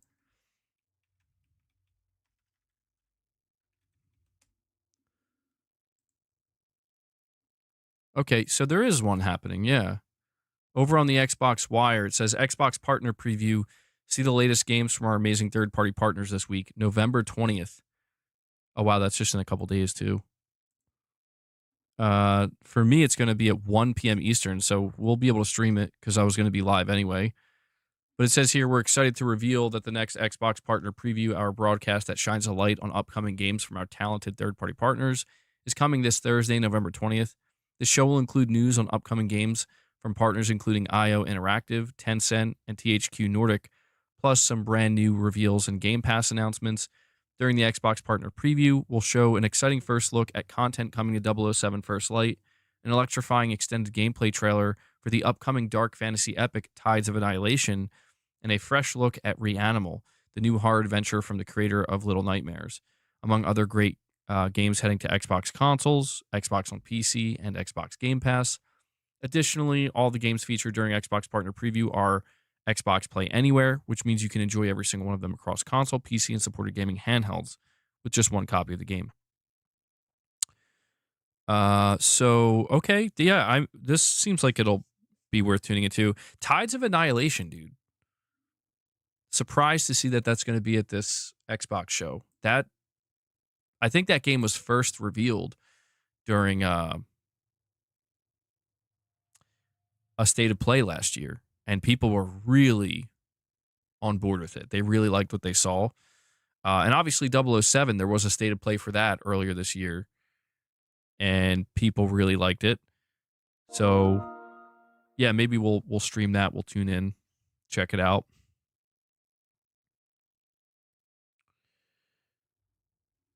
RichRod with a $2 super chat saying 007 is dead to me. PlayStation State of Play, and now they're doing an Xbox showcase. They betrayed you, RichRod. 007 betrayed you. IO Interactive betrayed you. How dare they? How dare they? Well, Rich, I do appreciate your $2 super chat. How many games on the Game Awards list have I played? I think only 2 of them. I played Death Stranding 2 and Clair Obscur. A A lot of people recommended Kingdom Come Deliverance to me and Silksong. I feel like, yeah, it would have been better if I could have played at least one other. So I could say I played half of them. But this year, yeah, only 2. I don't know if I'm ever going to... I know for sure I'm never going to play Kingdom Come Deliverance. It's just not my type of game. Silksong, I don't want to say never. It's just not at the moment. And Hades 2 is another one that people recommended to me. I didn't play the first one, but I don't know. Is that even on console, by the way? Or is that even on PlayStation, I mean?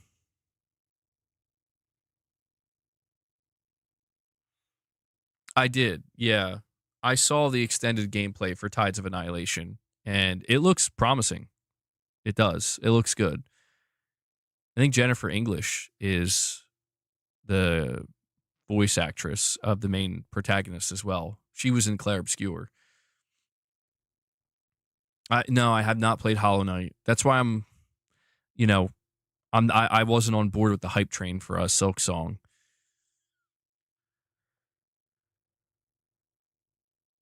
What about Intergalactic? Do we see it at the Game Awards? I mean, I think you do. Yeah. I think you'll see Intergalactic at the Game Awards. But I don't want to say that like guaranteed. I don't know. But it feels like the timing is right. We'll talk about that when we get closer to the Game Awards. Like, I'll give general predictions, but obviously I'll focus on PlayStation predictions, on like what PlayStation studios and announcements I could see at the Game Awards this year. Laura Cannon, I tried Arc Raiders and I couldn't get into it. I tried. I walked away from it accepting that it's not for me, but I also walked away from it because I knew like I could identify there's a gameplay loop here, but it's not clicking with my brain. It's just not doing it. And so I see how popular it's become and how much it's blown up. And I feel a little bit bad because I'm like, well, I'm happy for the studio, obviously, and the game and the players. But I just feel bad that I'm like, man, it's a common feeling, They're just games that it's like, I see how into it people are. And I think what's strange about Arc Raiders for me is it does seem like a game that I would be into, which is why I tried it. But it just, yeah, man, it was not clicking.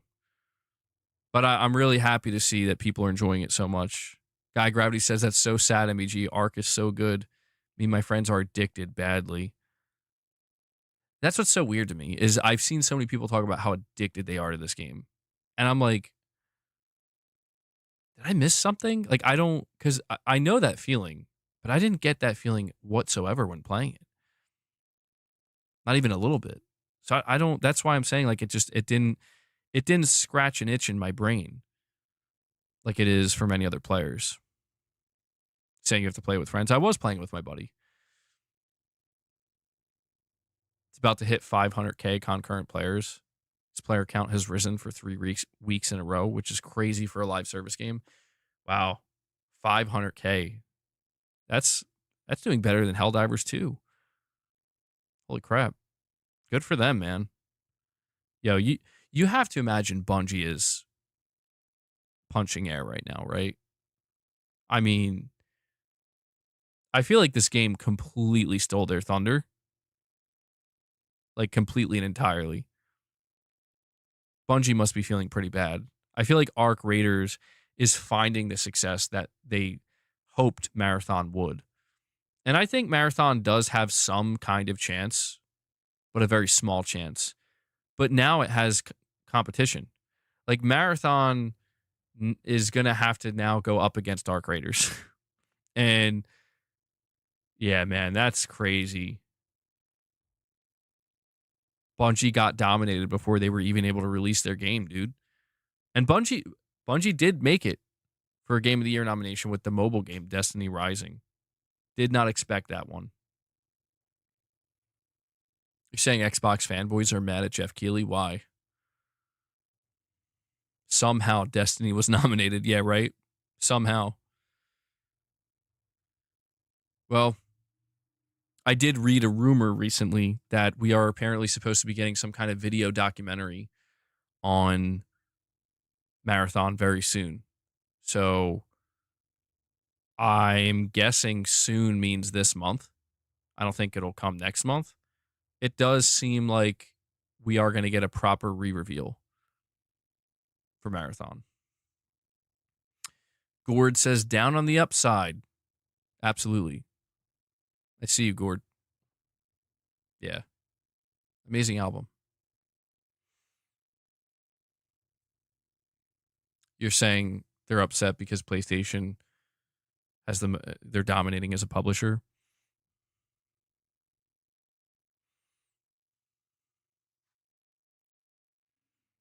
Big Nabs, who are you referring to?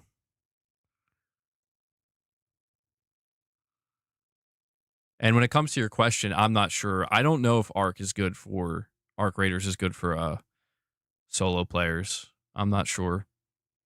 I can't speak to that. Oh, Jeff Keighley. Yeah, well, I mean, I see that. I see people bring that up occasionally as well.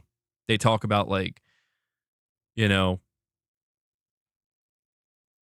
Jeff Keighley, he's a PlayStation shill or whatever. And I mean, at least I can't speak to anything else, but when he does the Game Awards, like he doesn't get to choose. Like people don't realize that. Like he's not in charge of choosing who gets nominated for what. You know? I mean, he's in charge of like hosting the show and setting it up and funding it and all this stuff. And there's always been this kind of conspiratorial thought that, well, is he being paid behind the scenes by certain publishers? Like make sure this game gets nominated or this game wins this, and we'll do like an exchange behind the scenes. The problem with that is that would have been exposed a long time ago. Things like that don't just go on and on and on for years and years and years. It would very quickly get exposed. Like somebody would out it. You know what I mean? Somebody would say something. I don't know. I'm sure Jeff Keighley has his preferences. I don't know. I don't know if he likes PlayStation better than Xbox or if he's a PC elitist. I don't know. To be honest, I don't even know if he really plays. I mean, he probably does play games. I'm sure he does, but he's Jeff Keighley to me leans more towards the business side of the industry. Because, I mean, look at his role. Like, he sets up these massive shows, and these shows are expensive. These shows are,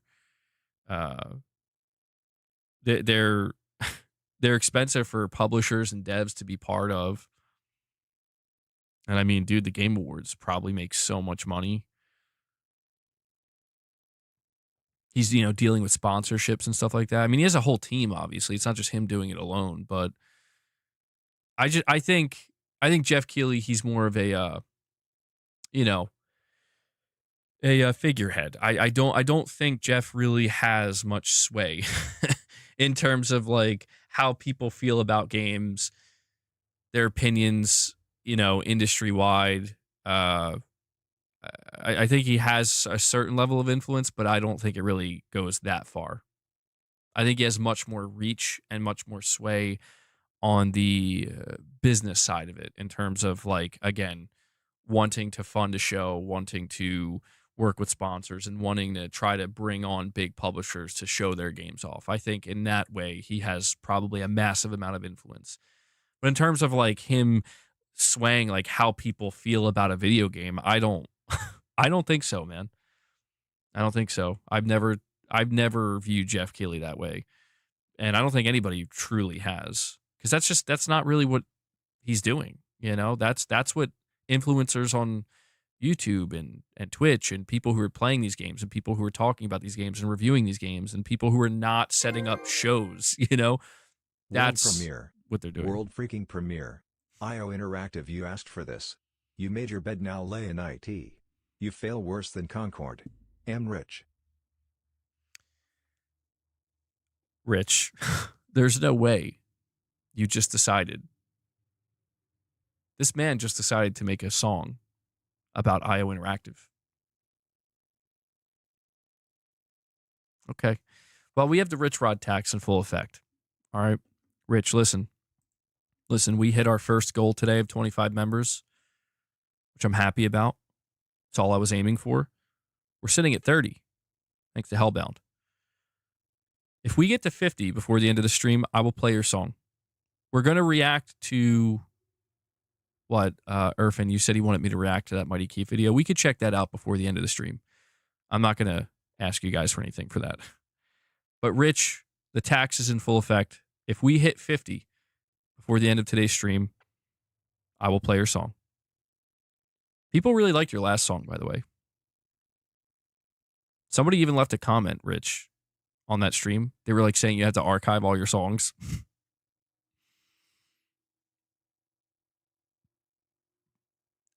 MBG. I know MBG has power over the Game Awards because it's connected with the Italian mob. I ensure certain games will win. Yeah, if only, right? Jeff has explained that he works all year long and only takes a short vacation in Hawaii for a few days at the end of December before returning to work for the next year. He's working a lot. That's what I assumed. Yeah. Even though he's putting on like 2, maybe 3 shows a year, but the amount of work that has to, and preparation that has to go into each show, especially the Game Awards being the big one. Yeah, dude. I'm sure he's working like almost every single day of the year. Mafia: The Old Country did not get nominated. It did not. No. Is that surprising? I haven't played it yet. I've heard good things about it. Is that surprising to anybody?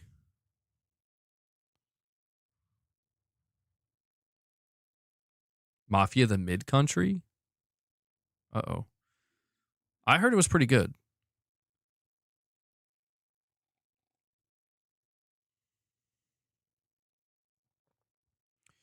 Polygons, you're saying, I'm so confused why that's a tax when Rich gets notoriety if everyone pays the tax for Rich. I don't understand that dynamic. It's basically just for me, you know? Like, I'm just trying to leverage Rich's songs a little bit, you know? Like, I want to hit a goal. And so I feel like, you know, if people do want to hear a song, yeah, it's like a little reward. Because I think people have come to enjoy his songs mostly. Although I do get nervous, Rich. You got to be careful with some of those lyrics. Yeah, but Rich, I am going to have to look over the lyrics before I play anymore on stream because I have to like course correct a little bit on the channel in terms of being more I don't want to say censored, but I've noticed, at least lately with some of the things, YouTube, they seemingly have like this kind of shadow ban thing they do where, yeah, if it would be best for me to be as safe for work as possible. I don't want to be like too rigid about it because that's just not normal in my opinion. Like, you know, I'm assuming we're all adults here. My content is marked not for kids. But I do notice that sometimes YouTube, they seem to kind of do something a little bit, like downshift something behind the scenes. And I notice it happens during times when it's like, did I have a stream recently where things got a little bit crazy or something? And it's like, yeah, you did. Rich, you're saying it's safe for work. Well, that's good. That's good. Yeah, so guys, make sure you're hitting that like button. We're at 155 likes. I really appreciate it. We'll see if we can bump that up maybe to 175. Let's see. We're sitting at 30 members. We're going to try to push to see if we can hit 50 before the end of the stream. And also, I did put a super chat goal. I'm not really like pushing for that, but I will just let you know we're 7 out of 10. We're 3 more super chats away from hitting that goal. YouTube made that a thing, and I'm like, well, you know, I may as well just put it there. I think it pops confetti if we hit the goal. So, Gaming Survivor. Oh, yeah, we'll play yours too, Gaming Survivor. I forgot you sent me that at the beginning. We have a Gaming Survivor song titled Steam Machine Basement Blues. And he says, my song is pro-work. It's a song about the struggles of a man trying to live a normal life.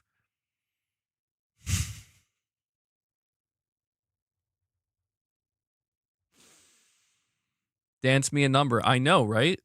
It just came at us one day. We didn't expect it. We had no idea. Wait, do direct donations count towards the goal? 3 more and you play the song? Well, yeah. I mean, the direct donations help, Rich. They don't necessarily count towards a goal, though. I don't have like a direct donation goal for the channel usually. But I mean, Rich, you're more than welcome to drop member gifts if you want, bro. You're more than welcome. But I do still appreciate your direct donations, Rich. They help. You're saying you bet Shroud is mad that his game didn't even get nominated? What, Arc Raiders? Hold on, boss.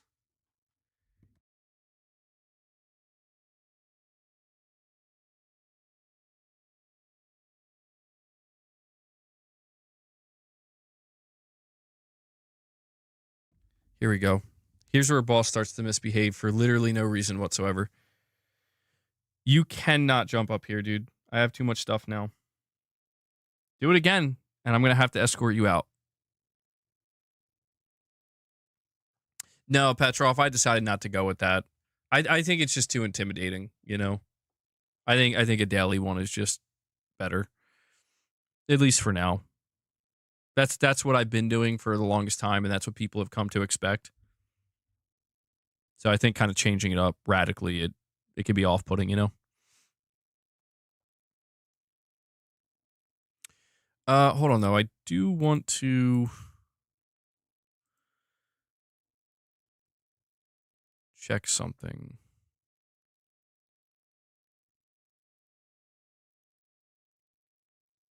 It's interesting. Zubitech made an interesting chart. Sony Interactive Entertainment / PlayStation Studios at the Game Awards from 2014 to 2025. Nominations: 2014 4, 2015 7, 2016 13, 2017 15, 2018 19, 2019 11, 2020 26, 2021 11, 2022 21, 2023 14, 2024 16, and then 2025 19. Awards won. Game of the Year nominations. Game of the Year winner. So in the last 10 years, Sony has won 3 Game of the Year awards. Once in 2018, again in 2020, and then last year, 2024. It's telling me my... I don't know why YouTube is telling me my audio is low.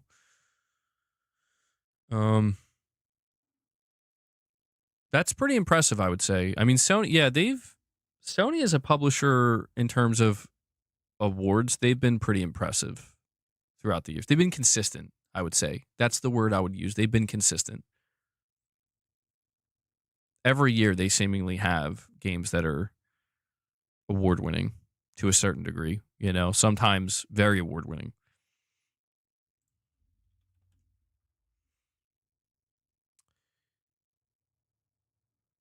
Oh, here's an interesting piece of information. Resident Evil 9. So we talk about the Game Awards. One game that I absolutely expect to be there next year, not next year, next month, is Resident Evil 9. How many awards did Microsoft win? I have no idea. I was just reading a chart that was made for Sony. When it comes to Microsoft, I am not sure.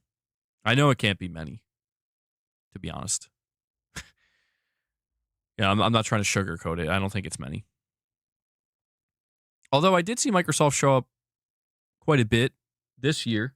There were quite a few awards for them. Or, I think Bethesda Studios. Mama just straight up says 0. Well, Resident Evil 9 is a game that I think we are expecting to show up during the Game Awards next year.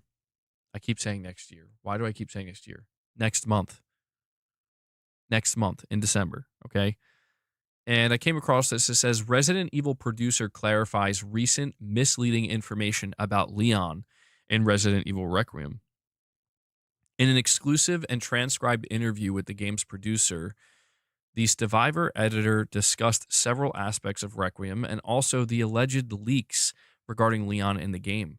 The producer was quick to clarify that these are all fake news. Quote, apart from any official information that Capcom has released, the rest is more detective work on the part of the players. So I would suggest to please not take everything at face value. There's been a photo lately of Leon with an eye patch and just basically saying there's a DLC or a new costume for Leon.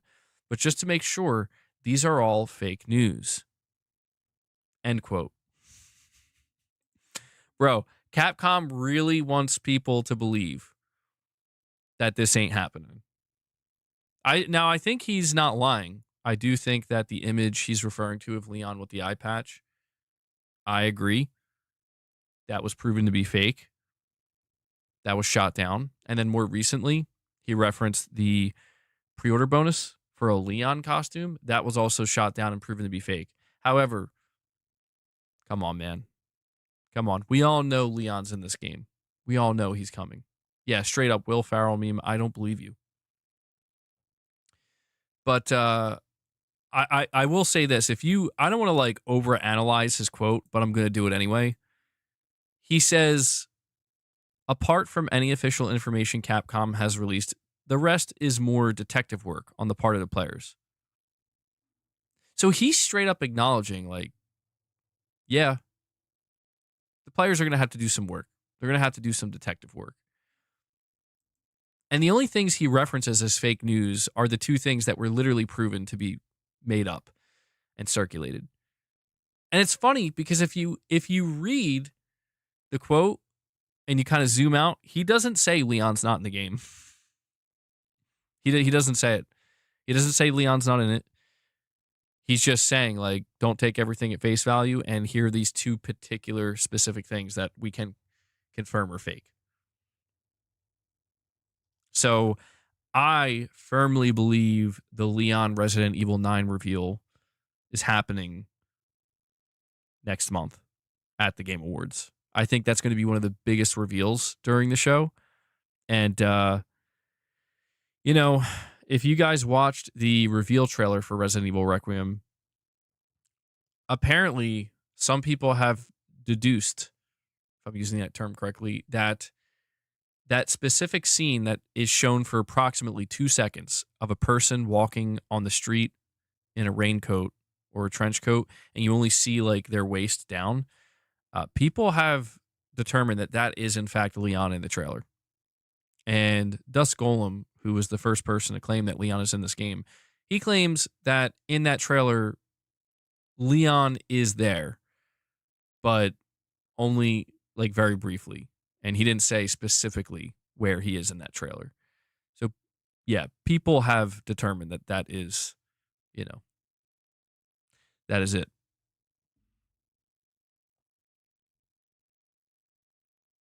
What if Phil Spencer announces his retirement during the Game Awards? I'm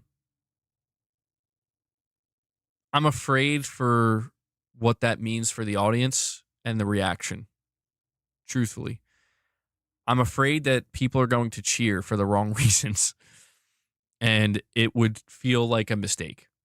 Like, not for Phil Spencer to retire, but to announce his retirement. I don't think it would.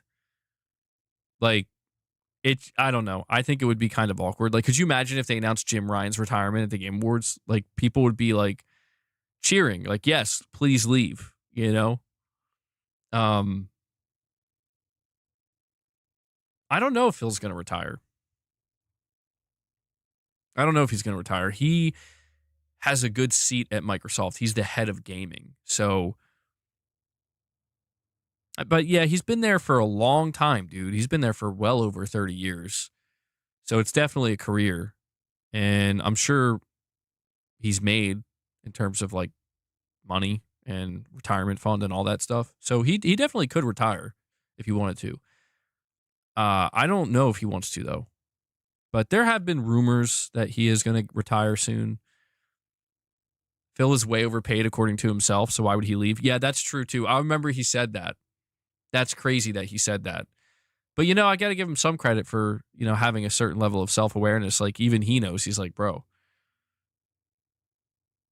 you know, like, all right. I mean, dude, take the Microsoft money.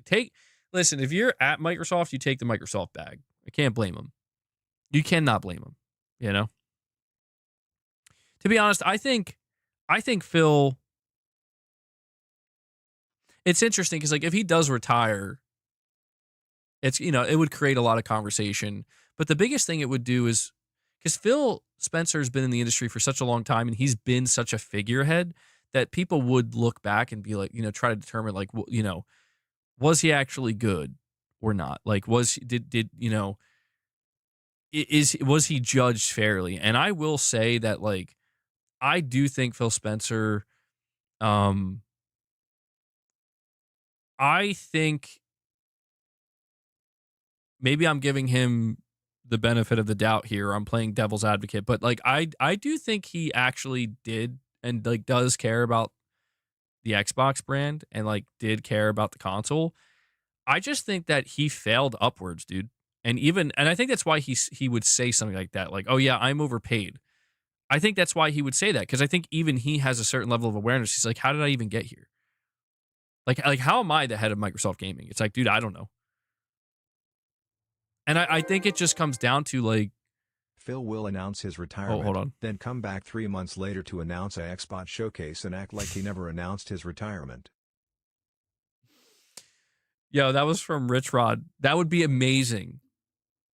I would love if Phil did that. That'd be amazing. He's like, guys, I'm officially announcing my retirement. It's been a career. Thank you so much. 3 months later, tune in to the next Xbox showcase. You know what would be funny is if he didn't announce the showcase, he just showed up at it. That would be the funniest thing, because he always is there, like the ending segment. He's either at the beginning or the end.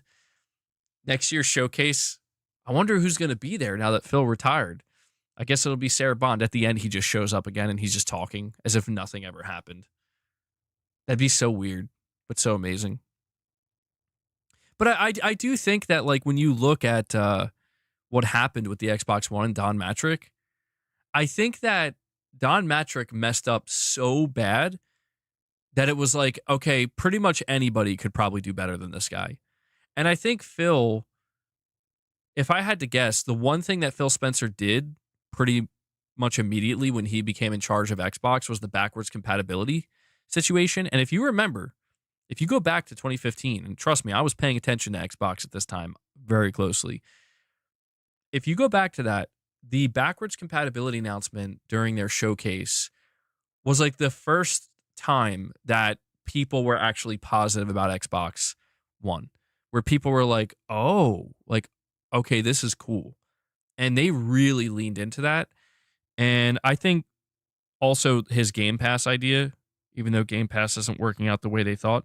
So what I'm trying to say here is I think Phil, if it was up to him, I could be wrong about this. And again, maybe I'm just giving him too much credit. But I think if it was purely up to Phil and he didn't have the pressure of like Amy Hood and Satya Nadella and the board of Microsoft, he would still be doing Xbox more traditionally. I really believe that. I think he would actually be still trying to go after Sony and Nintendo. I'm not saying he would succeed. I'm just saying I think that's what he would do. But I think, you know, he's also in a position where he wants to keep moving up in the company. Obviously, that's how he made his way to the head of gaming. And I think, you know, he doesn't want to leave the company or get fired. So he's kind of, I think, just fallen in line mostly, where it's like, yeah, okay, well, when everybody plays, we all win, I guess. That's fine.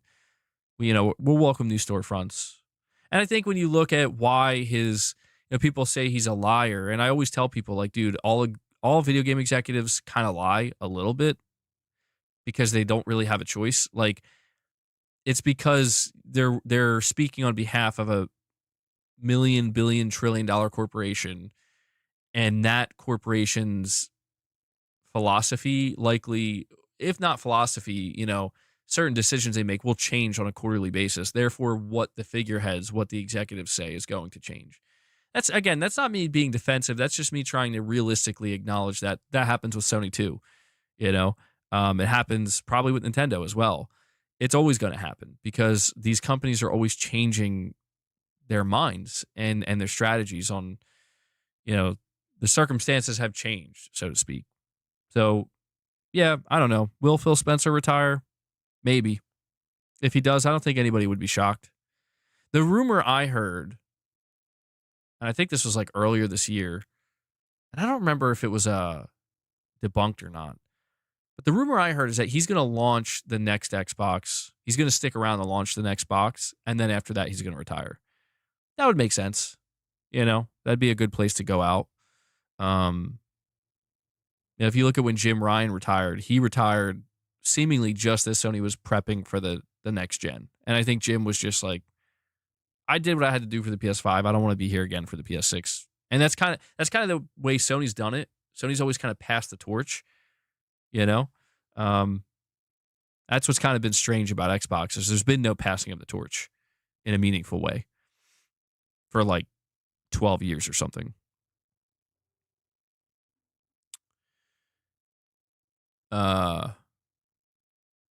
Jake Skew, you're saying Xbox never won Game of the Year, but got nominated once. But I think they won Best Performance for Hellblade 2 and Best Audio and Best Adaptation for Fallout. Yeah, I do remember Hellblade being nominated for a couple of things. Jenna, you're saying, a lot of Microsoft people are in those emails related to Trump. Oh, no. No, I didn't know that. Uh-oh. Bro, some of the memes I've been seeing are bonkers. I've had to limit my time on Twitter. It's getting a little bit out of hand. Jim wanted his wine. Dude, that's the funniest thing ever. I have to tell you, like, that was one of the funniest things I've ever listened to. The official PlayStation podcast, they brought Jim Ryan on for his retirement, and it would be the last time we heard from him. And they did this segment, and you could tell, like, most of what Jim Ryan was saying in that podcast, it's just, boilerplate. You could tell, like, they prepared questions, and he had prepared answers, and you weren't really going to learn anything. Apparently, one of the things we did learn is Jim Ryan thought the craziest, most nonsensical thing PlayStation ever did was the boomerang controller, which, I think that's a lot of people would agree with that. But it was so funny because at the end, the host of the podcast, I forget who it was hosting it. Again, this is the official PlayStation podcast. They're like, Jim, so we know you're a bit of a wine connoisseur. What do you call it? But he's like really in the wine. Sid Schumann, yeah, he was the one hosting it. And I think Jim was actually a little bit caught off guard by this because they're like, we're going to ask you some questions about wine. And it was so funny because they were like, it was like they were asking questions like, what wine would you recommend to pair with a specific game? And I feel like Jim was just like, oh my God, bro. But, he answered the questions. And when you were listening to Jim talk, it's like, yeah, this dude knows his wine. He's definitely like a wine snob. I was just laughing though when I heard that because I'm like, okay, like we got a Jim Ryan podcast, PlayStation podcast. He's telling you what wine to drink when you're playing God of War. What wine to drink when you're playing, Ghost of Tsushima or Horizon. I'm like, that's so funny, dude. Lady Gamer, you're saying, MBG, I just got my first platinum on a game called The Light of the Darkness. Well, congratulations. First platinum. It's a big deal. First platinum. I wonder what my first platinum ever was. Like, ever. I have to go back and look. That's good, though. You think you're going to be trophy hunting going forward? I never heard of that game, though, Light of the Darkness. Yeah, Sid Schumann's been there for a long time, Murphin. Yeah, that's a name that I definitely recognize.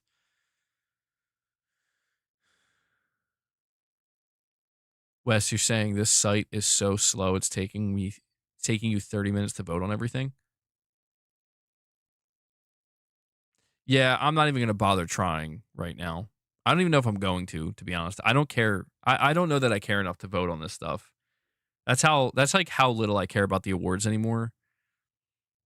I used to care more than I do now, but as I've gotten older and I've tuned into so many of these shows, I'm like, yeah, I don't know. Your first platinum was 12 years ago. Overexposure says, why isn't Ghost of Yotei nominated for Game of the Year?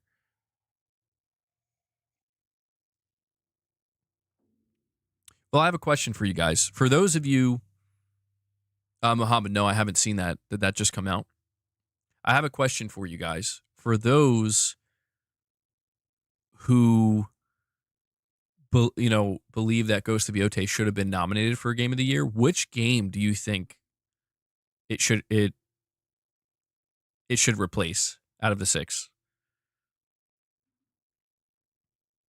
MBG, do you feel vindicated to see the way or where Microsoft is going turn out to be the undesirable outcome after you warning its fans for many years since their agenda with Game Pass acquisitions? Yes and no, Tarnished. It's a good question, but to be honest, I don't even.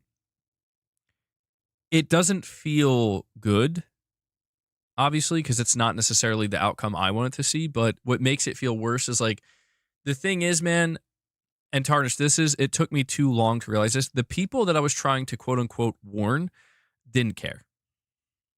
And I was basically wasting my time and wasting my breath. I didn't realize that for the longest time that the group of people that I was trying to talk to, it's like they already made up their mind, dude. They are here till the end. That like it doesn't matter what they do. And I guess I should have realized that when they were cheering on the ABK acquisition. But it is what it is. I think that there are Xbox players who were happy with the direction they're going in for different reasons. I don't think there's anything necessarily wrong with that, but I don't know, man. I think about what drew me to Xbox during the 360 days. And what I think about the things that Xbox did to win me over and where they are now. And to be honest, like we'll talk about Xbox Magnus. We'll talk about the Xbox platform for probably many years to come. And we will talk more specifically about these things as they're announced and what the implications they may have. But at the same time, like Xbox to me is just more, they are more of a publisher now. So I will have to separate these two things. I've been separating them, but I'll have to continue to separate them going forward. Where it's like, I'm talking about Microsoft from a publisher angle. It's like a publisher putting their games on PlayStation. Now I'm going to talk about them from a platform holder angle, as a company that's still putting out hardware and services and has a storefront. I have to separate those two things now. And the fact that I have to separate those two things, I think just goes to show how much has changed. By the way, I saw that there was another Xbox individual. So not to rehash this, but we were covering the situation.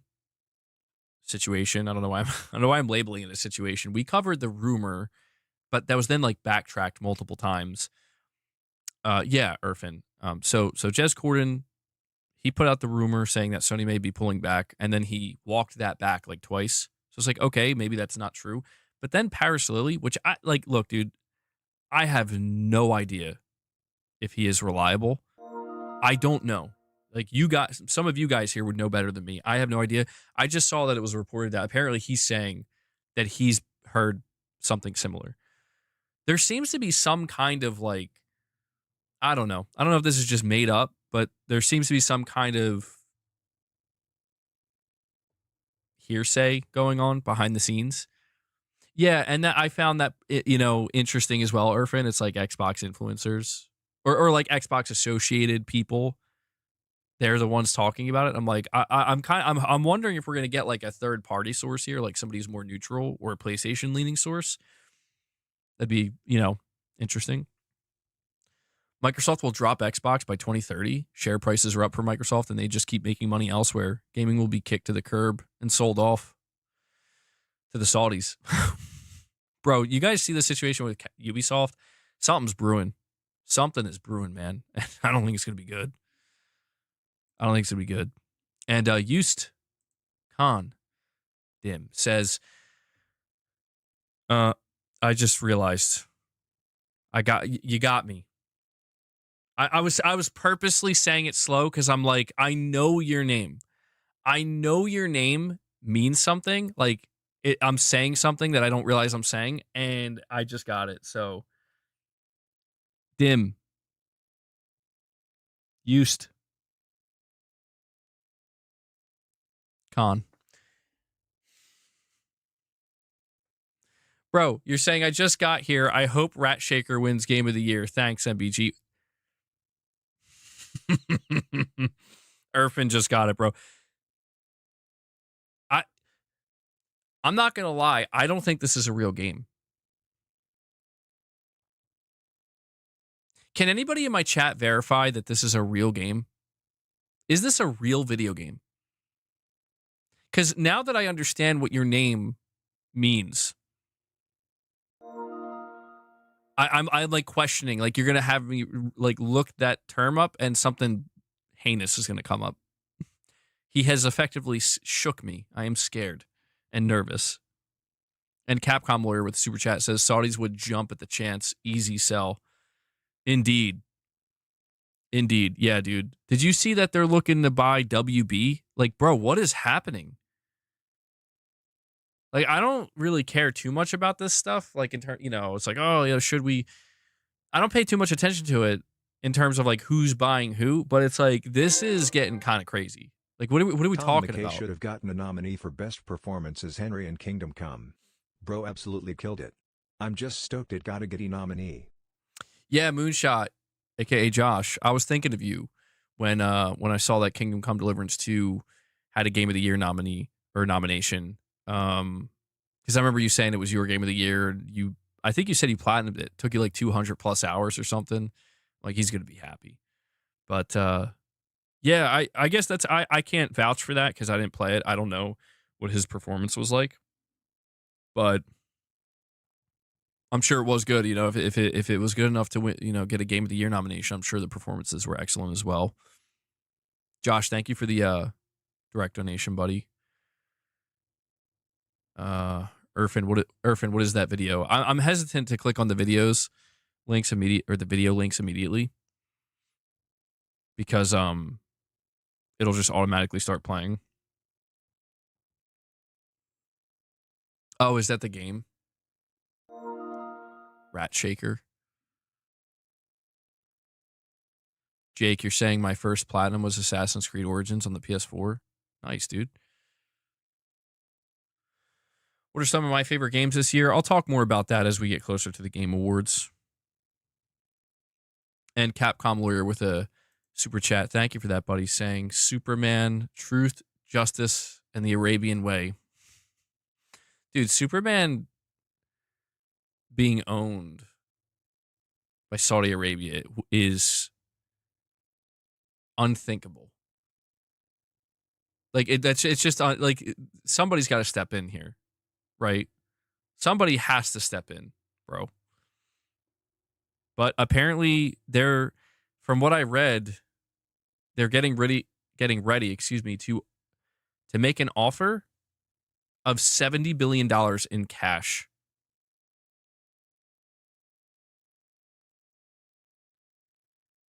Like, I don't think they're going to say no to that. It's the free market capitalism. Wait, Laws is asking in the chat, wait, Superman is Arabian?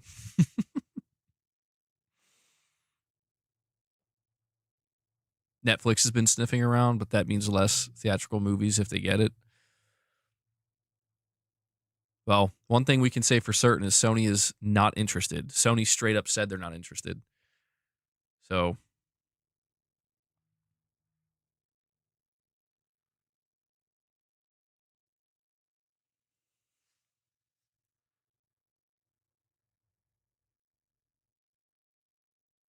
Sorry, guys. I just saw something in the chat that has unsettled me. This is what happens, man. Yeah, this is what happens. I'm not trying to get greedy, but KCD2 should have gotten a Best Score nominee too. There is some absolute slappers in there. Listen to the opening song. Moonshot. I'm going to be honest with you right now. I got apparently 2 other songs I'm supposed to listen to by the end of the stream. Guys, we got to hit that goal. I ain't listening to these songs if we don't at least hit 50 members, okay? I'm not trying to be greedy either. We hit 25. I'm cool with that. Well, we hit 30, actually. I'm good with that. But there's got to be that incentive. Yeah, that one's fine, Irvin. Irvin keeps getting scared. He's like, MBG, wait. Wait, bro. I will tell you, you're saying unleash the beast. MBG boss wants his treats. He did get his treats. We did give him treats earlier. I can't give him more. At least I'm going to try not to. I've been trying to cut back a little bit. Don't want to overdo it. It's not healthy for him if I keep giving him multiple treats a day. I think it just, one small serving a day, I think he'll be okay.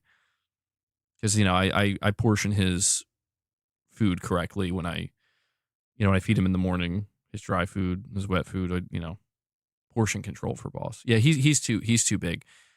He's too big already. I have to leave, I leave the dry food out for the cats, obviously, so they can just kind of graze throughout the day. But I do wonder how frequently boss is going, down there and eating that dry food. I'm like, bro, you're making it hard for me, boss. I want to keep giving you your treats, but I don't want to make him like, a mega fat cat. I feel like it's fine if he has a little bit of extra weight, just a little bit. It's all right. But yeah, he's looking big, man. I noticed it too. I think I'm gonna have to start giving him smaller portions, certainly of treats. I'm gonna have to cut back on the treats. I knew this would happen. He's like demanding more these days. That's the he's getting. Not only is he getting fat now, but he's getting angry. he's angry and fat. Like he gets upset when I don't give him more treats. It's like, bro, dude, like, relax. Relax, man. We need the beast to be healthy. Agreed, Gord. Agreed. The only thing that you like about the Game Awards has been the unreleased trailers for upcoming games. Yeah, I was saying that earlier too, Caleb, that really I look forward to the Game Awards for the announcements and getting looks at upcoming games. And I specifically am looking forward to seeing what Sony may bring to the table. Sony's been treating the Game Awards for the past couple years as, a big deal. They usually have at least like one big thing to show. At least one. Well, it's true, Tarnished,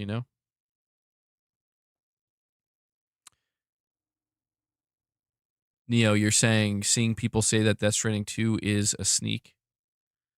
Absolutely no taste. What do you mean by that? Or what do they mean by that?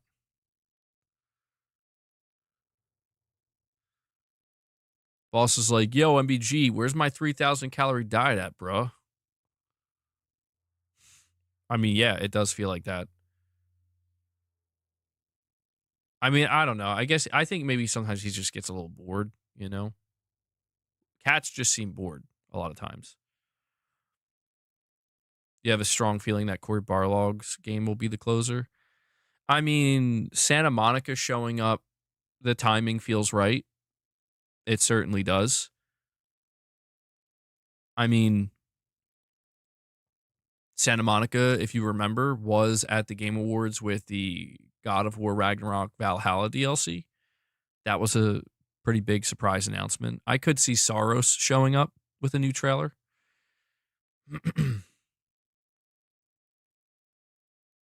Jeff has always said that Sony has backed the Game Awards since the very beginning.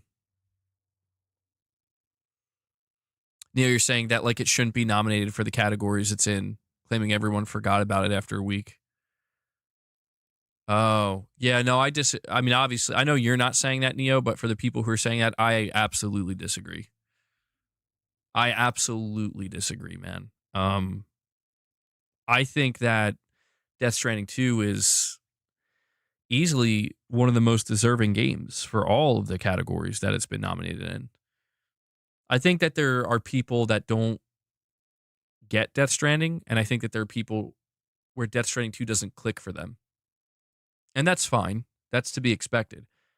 But I think that there are those people where it's not that it doesn't click. It's not that they don't get it or they're not into it. I think that there's just people who just don't like it. And they certainly don't like the fact that it's a PS5 exclusive. Or they just don't like Hideo Kojima. Or both, right? And I think that, you know, they try to take certain shots at the game. And I'm not trying to be Death Stranding 2 Defense Force, but I guess I kind of will be a little bit because it's like, Death Stranding 2 is the type of game that the worst thing you should be able to say about it is I don't think it looks good personally, and I'm not interested in it. But I can see it's clearly a high quality, well crafted game. You know what I mean? I feel like that's the worst thing you should be able to say because I think that's true. I think it's true probably for every game that's nominated, where it's like there are games that are nominated that, yeah, like I'm not necessarily into, but I know they're not bad. I know they're not bad, you know? I know they're very well made. They're just not for me. Wes, you're saying apparently I'm way more in tune to the gaming industry and culture than MBG is. Anybody dumbfounded by Asian/Middle Eastern companies buying studios and IPs can't read the writing on the wall. Well, I mean, you might be, Wes. I haven't been. I might be tuned out, dude. I'm not sure. I might be a little bit tuned out. Oh, you're saying I answered the reason why Middle Eastern and Asian companies are buying studios? Oh, wait, hold on. Sorry, Wes. I must have missed it.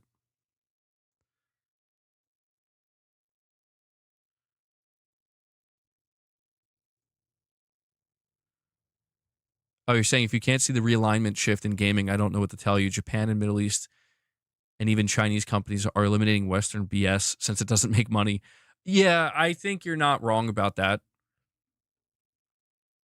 Like, broadly speaking. Yeah. I do think that these companies, you know, one of the reasons why they're able to suddenly make these, not suddenly, but like these I think these companies are finding success that's basically been left on the table in some cases. And I think that's what it is. I think it's just like it's obvious that there are certain aspects of Western oriented gaming that, yeah, that too many developers and too many studios and too many publishers are just like, no, we don't do that, or we're not going to. And it's like, that's fine. You don't have to do anything. But when that gets left on the table, especially in such a wide reaching sense, right, where it's like we're talking about the majority of Western game dev, you know, you're gonna see other devs from, you know, that are again maybe not the most prominently known. You're gonna see Chinese developers, you're gonna see Korean developers, you're gonna see, you know, Middle Eastern developers. You're gonna see all these, you know, different development teams kind of just identify that and be like, well, they're leaving it on the table, so we'll pick it up and we'll lean into it. And it's like, yeah, it feels like a natural, you know, just like I guess you could say like a natural way that it would play out. And yeah, you know, if Western development teams and Western game devs are okay with that, then that's fine. But I mean, you're saying 3 of the 4 best-selling games of all time are Western games: GTA 5, Minecraft, and Red Dead 2. And that's the thing too, right? Like, it's not every Western dev. It's not every Western game. Like, I think it does depend on which studio we're talking about, which publisher. Some are, you know, like we look at what's going on there. I've seen like rumors going around that Ubisoft is like done. I don't know if that's true, but there are people saying like Ubisoft actually went bankrupt. Like they're cooked and it's over. And it's like, yeah, there are absolutely things you can identify in the last like 3 to 4 years, decision-making wise, where it's like, that was a stupid decision. And considering like where you, like, you know, if this is where it led, I don't know, man. I'm not saying, I don't want to say anything more because I don't know what's going on with the situation with Ubisoft, but I just think it will serve as a potential example of like, dude, you got to be smarter than this, you know?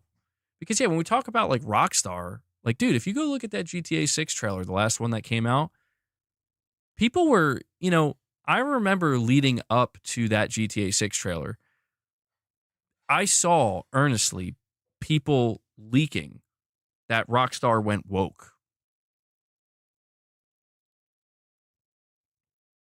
And I'm like, I doubt that. And I even took time to listen to some of this stuff. And I'm like, there's no, people are making these claims with no proof at all. And they are reaching and they're grasping for straws. But I was like, well, we'll just find out. I said, if that's the direction they go in, you know, and I know I'm using that term broadly. I don't even like to bring that term up anymore because it's lost all meaning and it's overdone. But you know what I mean? Like, people are afraid that GTA is going to change certain aspects of the game because they have to be more politically correct and whatnot. And I'm like, well, let's just wait for them to show it off more and we'll see. And then they show that trailer, the last one we got. And like, bro, it's like, yeah, I'm getting the opposite vibe. Like I'm watching that trailer. I'm like, this is GTA. You know what I'm saying? Like this is pretty, like, I mean, just look at, it's GTA.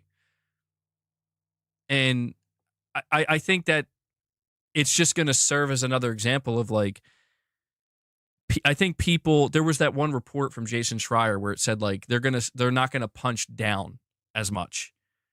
And people got upset about that. And I'm like, well, I mean, I don't think that's that big of a deal. You know, making the decision that you're not going to punch down as much doesn't mean you're completely changing the identity of your property. It just means that you're probably going to be reorienting, you know, where your punchlines are going to come from. And if they're, you know, assuming there are going to be punchlines, it's GTA. And that doesn't have to, I mean, that could go badly. Like that could be awkward if they do it poorly, if they do it haphazardly, but it's Rockstar, dude. Like they know what they're doing.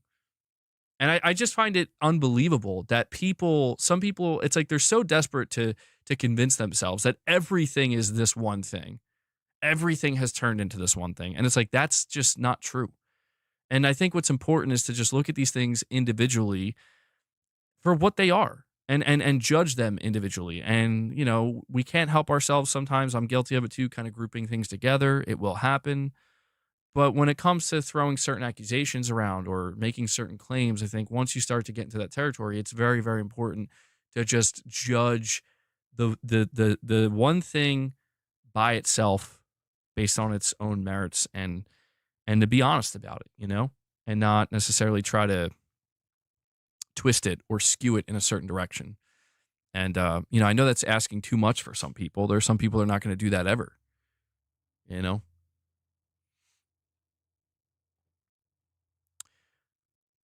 Well, I mean, Wes, here's the thing about, well, I don't know if you're going to be able to do that. Maybe you will. See, that presents an interesting conundrum where it's like if they set hard limits on stuff like that, I think it'll be, it will, that'll definitely be a talking point that creates a lot of, I mean, that has the, if that's true, that has the potential to be like the biggest controversy for GTA 6 when it arrives. But the idea of that being in the game, that makes sense because it's like, well, yeah, I mean that's a real thing that happens. you know, like like that's a real thing that happens, uh, in 2025. So it's like, or if you're saying MBG, let me push back on that. I'm a Persian, and some Western devs know how to respect. Look at Tsushima or Prince of Persia: Lost Crown, which I can confirm it was loyal. Both are made in the West, and that's absolutely true too, Irfan. And that's why I try to be a little bit more careful about making such broad stroke statements and like bunching every dev together. You're like all Western devs. It's not all Western devs. There are absolutely Western devs that know what they're doing, and they are, they're not trying to let their own beliefs necessarily, whatever those beliefs might be, get in the way of making just a great video game with a great story and great characters. Are there devs where they go in and it's like something else is taking more of a priority? Absolutely. We've seen that. We've seen that on display. And it's different in each case, in each scenario, but the thing I've always argued for is like these things don't have to be bad. They just seem bad because they're done so awkwardly and haphazardly. And if we could get to a point where they're just done more elegantly, they're done more subtly, they're done more expertly. You can tell, dude. Like this isn't something that just applies to the video game industry. You can tell that we, for the last like 5 to 7 years, yes, there has been an influx of people in, I'll just say, the entertainment industry that I'm not so sure are really that as qualified as we would have believed they were. And I think that shows simply through their work, not through anything else, just through their work and their product and like what they end up producing at the end of the day. And I think that now we've reached a point where, because we're talking about things that can take years to develop, years to create. Yeah, you see how it's like, suddenly we're losing some money. Suddenly we're seeing the reality of, you if you stray too far away from just how these things are supposed to work, which is you just focus on hiring people that are best for the job to produce the best result, and that's what will make you money. That's what will attract attention. And we've still seen that throughout all these years, but you've seen just this kind of weird kind of lopsidedness to a certain degree where it's like, okay, yeah, I think we need to rebalance a little bit here. We need to kind of just rebalance and readjust and get back to the basics here. And I think we are seeing that. It was always going to happen, because it's like if there's any level of truth to what has been said, even if it's said obnoxiously and annoyingly sometimes, there's any truth to it, then we will see a natural course correction. There may be an overcorrection at first, but it should balance out in the end. And I do think we're in the process of seeing that. I think GTA 6 is going to be maybe what does it, where people realize, like, wait, GTA 6 is actually good? Like, I mean, like the story, the characters, and it's like, huh. But I was told it doesn't matter what you were told. Like, just let them, let them cook. I mean, I don't think it's targeted behavior. I just think that's who these devs are. Millennials raised on left-wing politics. They're being who they are. The old timers have retired. Yeah, that's true too. Like I do think a lot of people are not as ill-intentioned as people want to make it seem. I really believe that. I do think it is like literally that. Like they just, it's what they know. And that can be said for all types of beliefs, all types of lifestyles. But I think that that's when we talk about broader success. Broader success should represent more than anything. Like it should represent something. I've always said it's like something universal. Where it's like, it doesn't matter where you come from. It doesn't matter,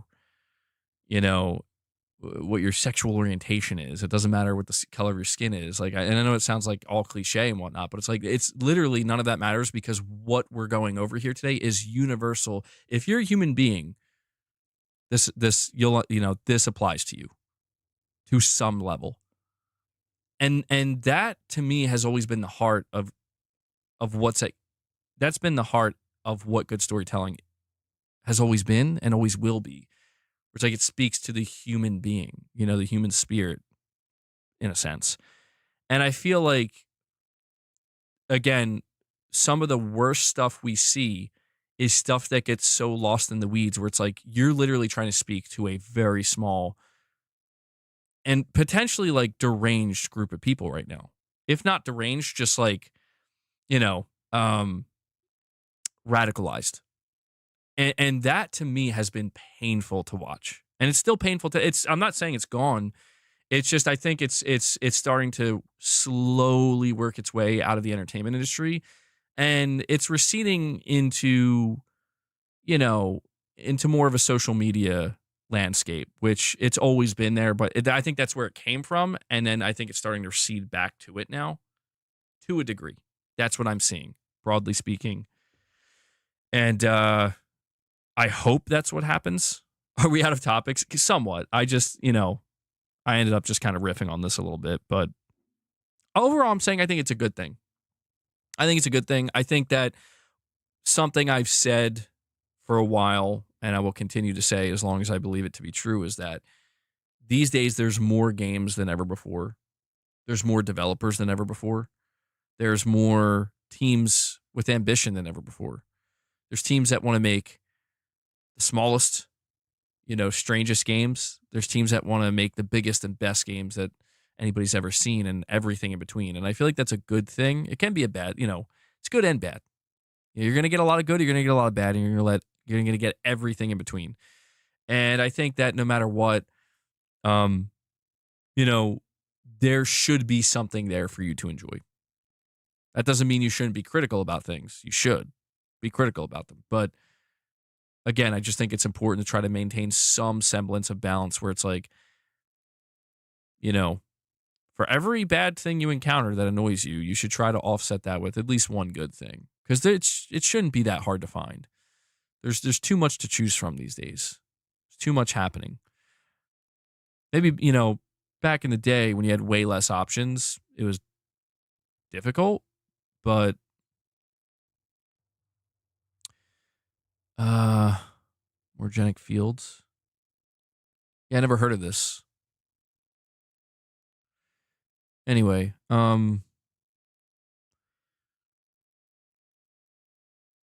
it's like the skill gap between a Michelin star restaurant versus a local cheap slop burger joint. One thinks about you. One just wants to sell a cheap and quick product. Interesting. Can you explain this to me in Xbox versus PlayStation terms, Gaming Survivor? I'm just kidding. You can if you want, but I'm just kidding. You don't have to do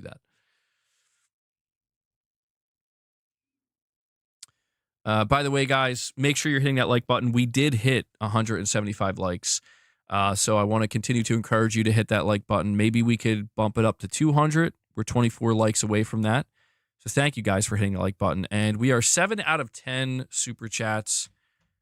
So we're 3 super chats away from hitting the goal. The $5 or higher super chats. The two, unfortunately, Capcom lawyer, the 2s don't count towards the goal, which is not a big deal. We don't have to hit that goal, but I'm just letting you know we're almost there. And also we are sitting at 30 members again. We're going to be reacting to that Mighty Keef video people have been asking me to check out. I'm curious about it. But if you want a bonus and you want me to play some songs from the community, we'll try to hit that 50 mark. Even the local slot places are good, though, MBG. That's true. They can be good. Yeah, absolutely. It depends on which local slot place we're talking about. Yo, Gaming Survivor's over here, like, really thinking, like, I got to explain. I got to put this in Xbox versus PlayStation terms. GTA 6 costs $200 billion. Has to be the true next-gen experience. Yeah, I think we're going to talk about GTA 6 more tomorrow because there's an interesting report that I came across that talks kind of about that a little bit. I really do think GTA 6 is the next gen. I do. Like it's kind of funny because it's like the PS6 and Xbox Magnus are coming in 2027, and that's like technically next gen. But I actually think GTA 6 is the arrival of next gen. I'm really starting to think that. Where are we at time-wise, by the way? Perfect Image, you have a song. Okay, so we'll stream for maybe about 15 more minutes. I guess we'll do like a last call, maybe. Or I don't know. I'm a little bit thrown off right now because I thought it was going to be 3 o'clock. I think we'll stream for another half hour, actually. I had to start the stream a little bit earlier today to accommodate for the Game Award nomination stream. So I think we'll stream for about 30 more minutes. So keep that in mind. MBG, I was saying that gaming companies eventually decline. Old talent leaves. New employees aren't skilled and rely on groupthink.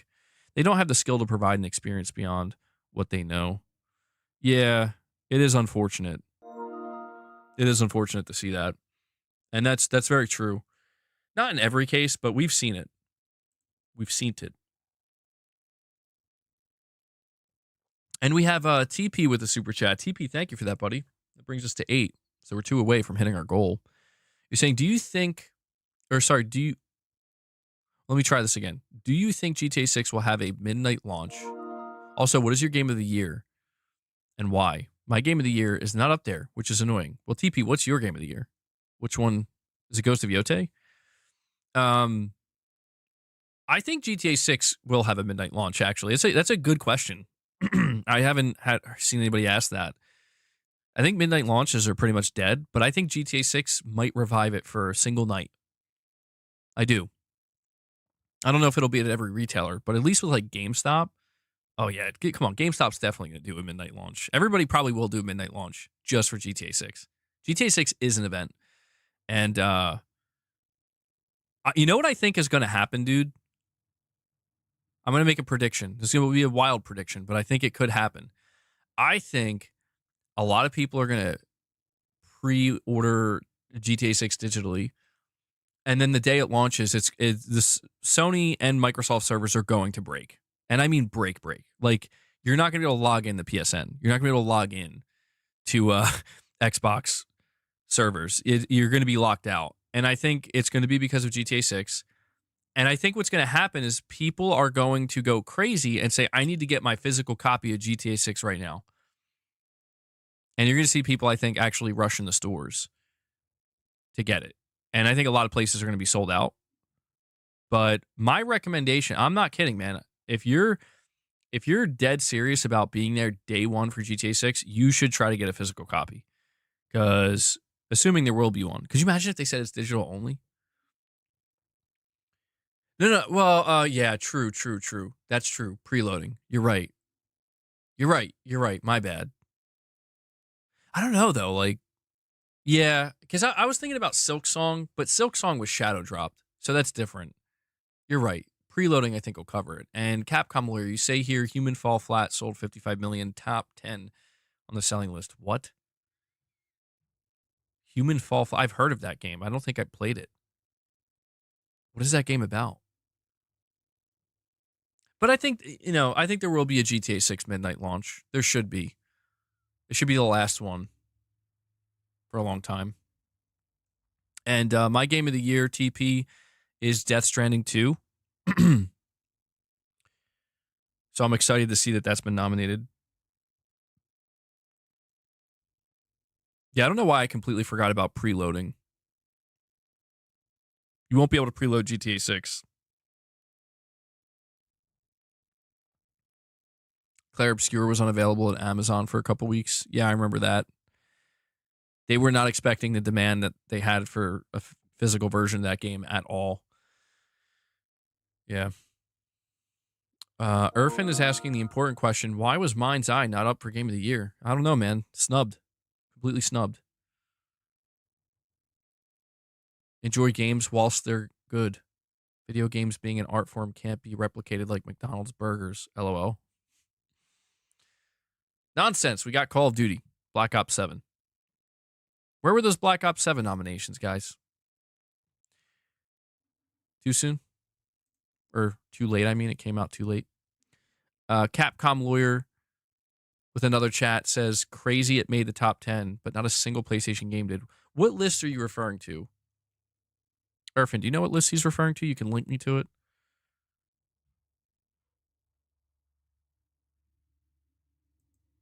Let me see.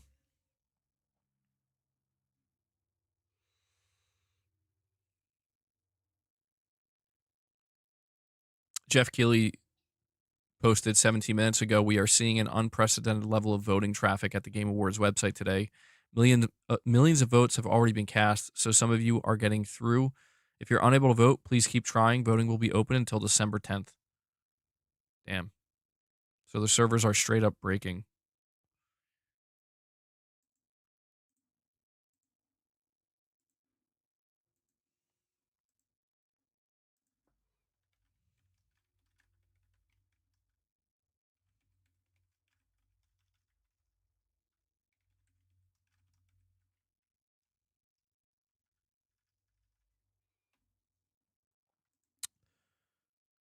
Hold on, guys.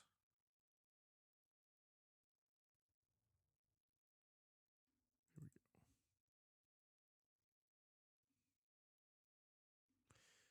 me head back here. Dark Horse, you're saying Black Ops 7 multiplayer is fun. Slop Ops 7, the campaign looks like a skibbity toilet fever dream. Holy moly with that one. Damn, no reeler. Top 10 selling games of all time. Top 10 selling games of all time. Check this list. Top 10 selling games of all time list. Let's see. Minecraft, number 1. 350 million. I can't believe Minecraft is still number 1, dude. Oh my God. Minecraft, number 1. 350 million units sold. Grand Theft Auto 5, 220 million units sold. Wii Sports, 82.9 million units sold. Red Dead Redemption 2, 79 million units. Number 5, Mario Kart 8 / Deluxe, 78 million. That's... Yo. Hold on now. Number 6, PUBG Battlegrounds, 75 million units. Really? Number 7, Terraria, 64 million units sold. Number 8, The Witcher 3 Wild Hunt, 60 million. Wow, I did not realize The Witcher 3 was on the top 10 best-selling. I knew The Witcher 3 had done very well. I did not realize it was that good in terms of sales. Super Mario Bros. At number 9, 58 million. Human Fall Flat, number 10 at 55. Bro, Human Fall Flat, are you kidding me? Dude, this has to be the most out-of-pocket game. Like, this is... What is this game? I've heard of it, but how is this number 10 on the top 10 best-selling games of all time? How? Also, wait, I'm confused. I'm confused because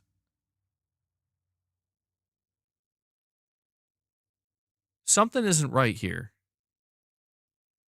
Oh, no. Okay. No, I was confused for a second. No, my bad. I was about to say, like, where's Gran Turismo? But then I realized, wait a second. Like, these are individual games, not franchises.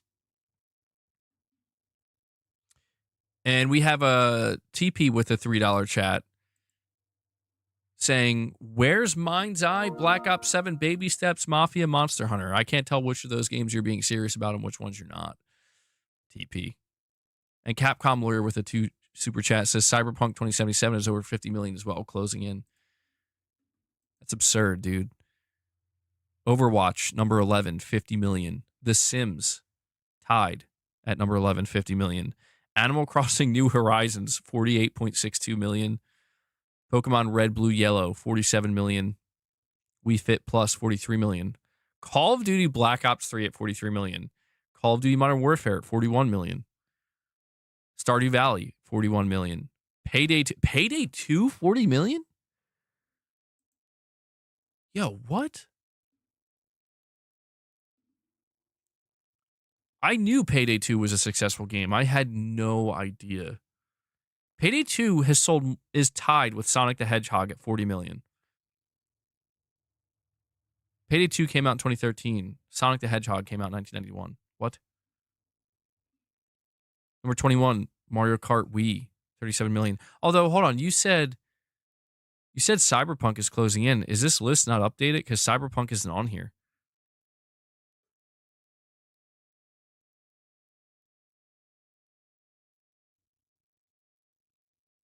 I'm looking for it now. It says here Cyberpunk is at the number 30 spot with 30 million units sold. And this is on Wikipedia. So is Wikipedia like, is this wrong? I mean, it might be.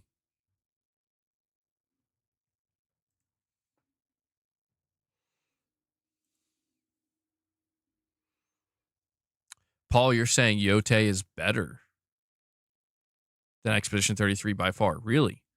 I actually don't agree with that. I liked Clair Obscur Expedition 33 more than I did Yotei, but Yotei is very good too. Like I really did enjoy Yotei.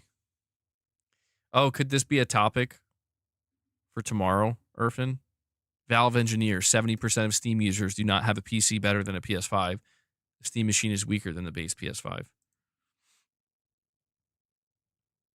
That's why I'm so confused, man, that people are like, the Steam machine is going to be expensive. I'm like, bro, they're saying it's weaker than a base PS5. How could it possibly be more expensive?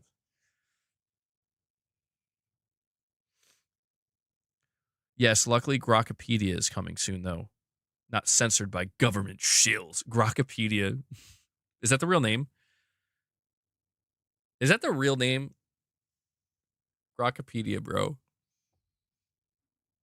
I kind of like it. Let me go check Grokkapedia.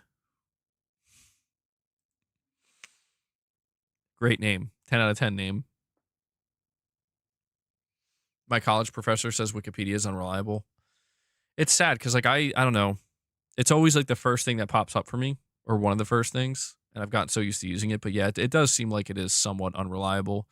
I think it has a lot of good info on there, but it does also seem like even right now, this list might be inaccurate. Let me see. How many copies has Cyberpunk 2077 sold? I guess it depends on if you're counting the Phantom Liberty expansion, because the base game says it sold over 30 million, so that is accurate. But then it says the Phantom Liberty expansion sold over 8 million. So, all right, I guess it depends. Like, if you want to count the expansion, that'd be closer to like 40 million. Wikipedia killed me for a long time. I was an edit addict, and it destroyed me to finally leave. It's the most shitty website on the internet and not valid. Wow, Irfan, this sounds personal. We got some Irfan lore, bro. Sounds personal. Because the cost of RAM is on the rise, pushing polygons. That's how you're saying the Steam machine will be more expensive. Yeah, what does that mean for the PS6, dude? A little worried about that. Also, why is the cost of RAM going up? I've heard that multiple times, but I don't know like what the cause of it is.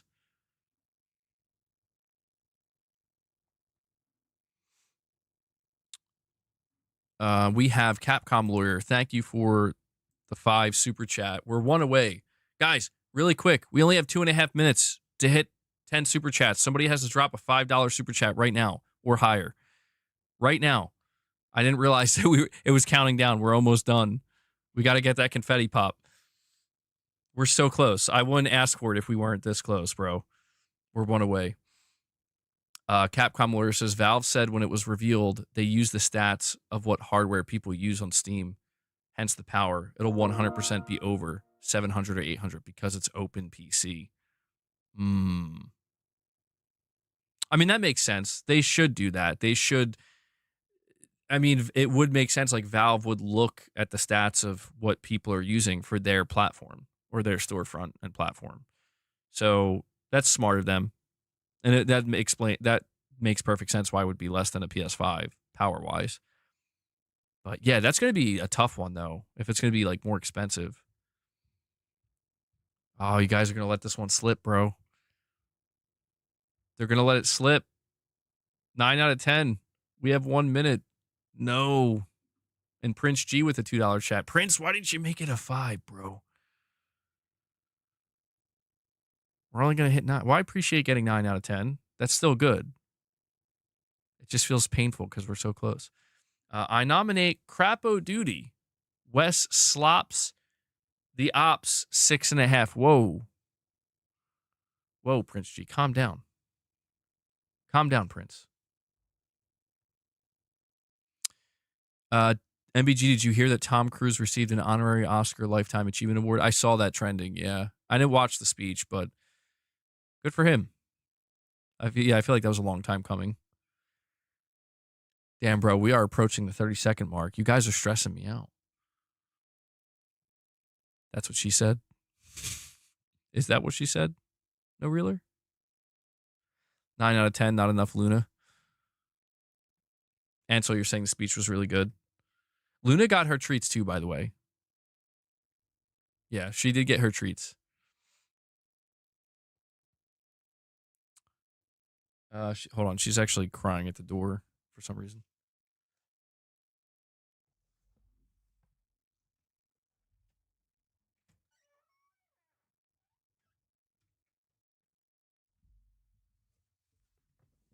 I just realized I've been wearing the headphones for so long. And I didn't need to wear, I guess I'll just keep wearing them. Why not? I've been wearing them this whole time. It feels so weird because, like, I don't have mic monitoring on, so I just feel like I just hear myself muffled. So, well, guys, we hit 9 out of 10 super chat. Oh, God. No. Capcom lawyer. He was like 10 seconds late. He's got me stuttering over here. I still count it. I can't manually pop the confetti, but we did it. All right. I feel bad. I don't know why. They give me a 3-hour counter. I can't extend it beyond 3 hours. So Capcom lawyer, as far as I'm concerned, you dropped the 10th super chat. All right. Just pretend confetti popped in the chat. And you say here, do you think the PlayStation Call of Duty players will let us all down and still buy Call of Duty this year in bulk? Hopefully not. Yeah. I think it's going to be both PlayStation and Xbox players. Although Xbox players, they do have access to it on Game Pass, and we know that Call of Duty, Call of Duty is a force for better or for worse on PlayStation. I do think it's still gonna. I think they're gonna let us down. I think there's a lot of PlayStation players who won't, but this is what I mean when I say, like, Call of Duty, especially on PlayStation, it's routine, man. It's practically a holiday. I don't know. It's an annual tradition at this point. And this is why, like, I don't know. It would be easy for me as somebody who not always, but usually plays Call of Duty to just buy this game. But this is the first time for me not in a while. I mean, that last World War II Call of Duty didn't interest me. The recent Modern Warfare games didn't interest me much. But this was like the first, like, every Call of Duty I've seen, I'm like, maybe, But this is like the first one where I'm like, no. Probably since, like, Infinite Warfare or something, or I mean, I even played Call of Duty World War II. That was pretty decent. Like, yeah, this is like the first one in a while where I'm like, absolutely not. I just can't. Like, it feels offensive.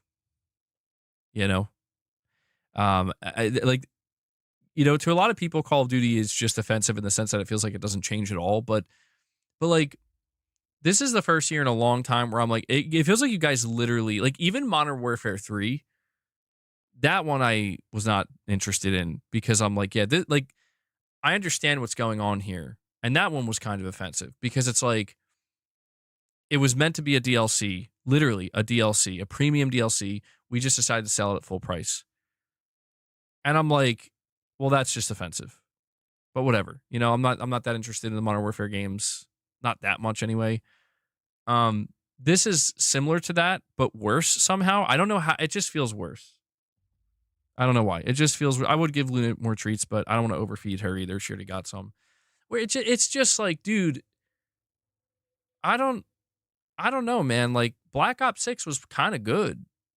It was. It felt like you're kind of going back to that more somewhat grounded Black Ops feel. It's based in the 90s. I don't know, dude. I know people love Call of Duty Black Ops 2, and this is a direct sequel to that, but it's like, you should have just not did this because it's, I don't know. This feels like a DLC with rehashed, maps and stuff. And I'm not trying to like hate on it because it's Call of Duty, it's somewhat expected, but yeah, man, I think it's still going to sell. It wouldn't surprise me if it's still the #1 best-selling game of the year. Pushing Polygons, I'm sorry if you responded to me already and I missed it. You're saying RAM shortages have become severe, that distributors are forcing buyers to buy a MOBOs per WC. I don't know what that means. MOBOs per WCCF. What does that mean? It sounds bad the way you're wording it. That sounds pretty bad. Motherboards. Oh, okay. Per WCCFF or CCF. Okay, so MOBOs stands for motherboards. I don't know what WCCF stands for. Well, do you think this is going to be a problem for the PS6? And if so, like, is there any way Sony could get around it? You see what this is, or from your...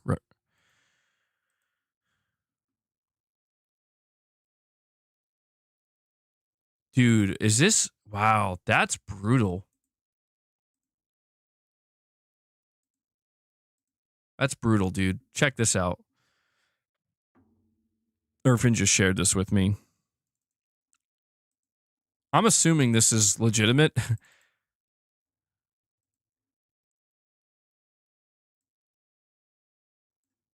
It's not showing the...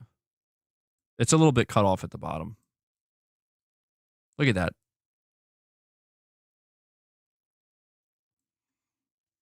Wow.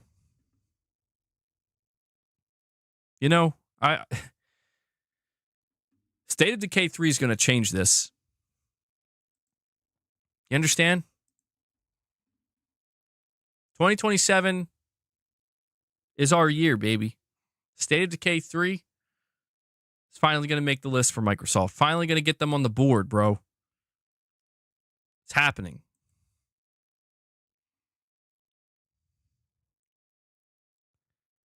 Sheesh, man. That's I'm not going to lie. I didn't know it was that bad. I knew it wasn't. Somebody asked me earlier. They were like, did Microsoft ever get like a Game of the Year nomination? Or did they ever win Game of the Year? Although Sony missed it in 2014, though, which I just noticed that. 2014, if I recall, was like a notoriously weak year for the Game Award. Like, people were like, what's even nominated this year, bro? It was like a weird year for games. But somebody asked me earlier, they were like, how many nominations has Microsoft received for Game of the Year? And somebody in my chat was like 0, and I'm like, I thought they were being toxic and exaggerating. I'm not kidding. Like, I thought they were. Oh yeah, The Witcher. Yeah, 20. You're right. 2014, The Witcher 3 took it all. Oh yeah. That. Wait, no, that's not right. No, 2014, if I recall, Dragon Age won, right? And I think The Witcher was the next year. Did you see, MBG, that the State of Decay 3 screenshot leaked pic? I saw that, Verco, and I was trying to figure out if that was real, and I determined it wasn't because it looked too good. And I hope I'm wrong. But dude, if that screenshot that leaked was real for State of Decay 3, I am hype, bro. Like, I am hype. I know people think like I'm a true Xbox hater. It's like, no, dude. Like I'm not even kidding. Like, I want to see State of Decay 3 up there for Game of the Year 2027. It's gonna get canceled. You know it's gonna get canceled, bro.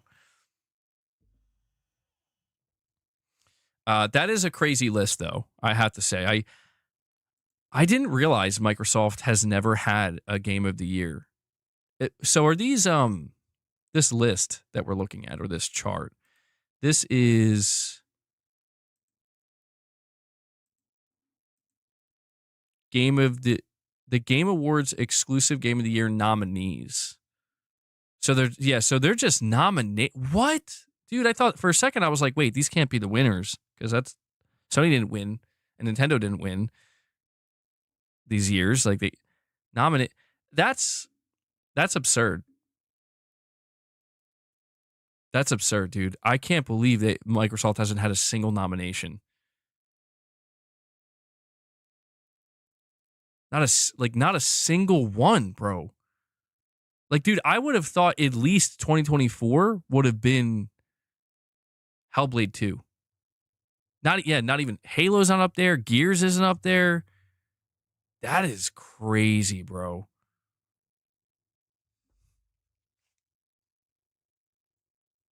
Even Sega had at least one. Sheesh. Well, that's brutal. I mean, this is why, dude. I think this is why Microsoft, I don't say they gave up, but it's just like, they're like, let's just buy publishers, man, because we I mean, you would, dude, like, even looking at 2023, like, dude, that's the year of Starfield, and even that didn't get it. Even Starfield didn't make it, bro. Are you kidding me?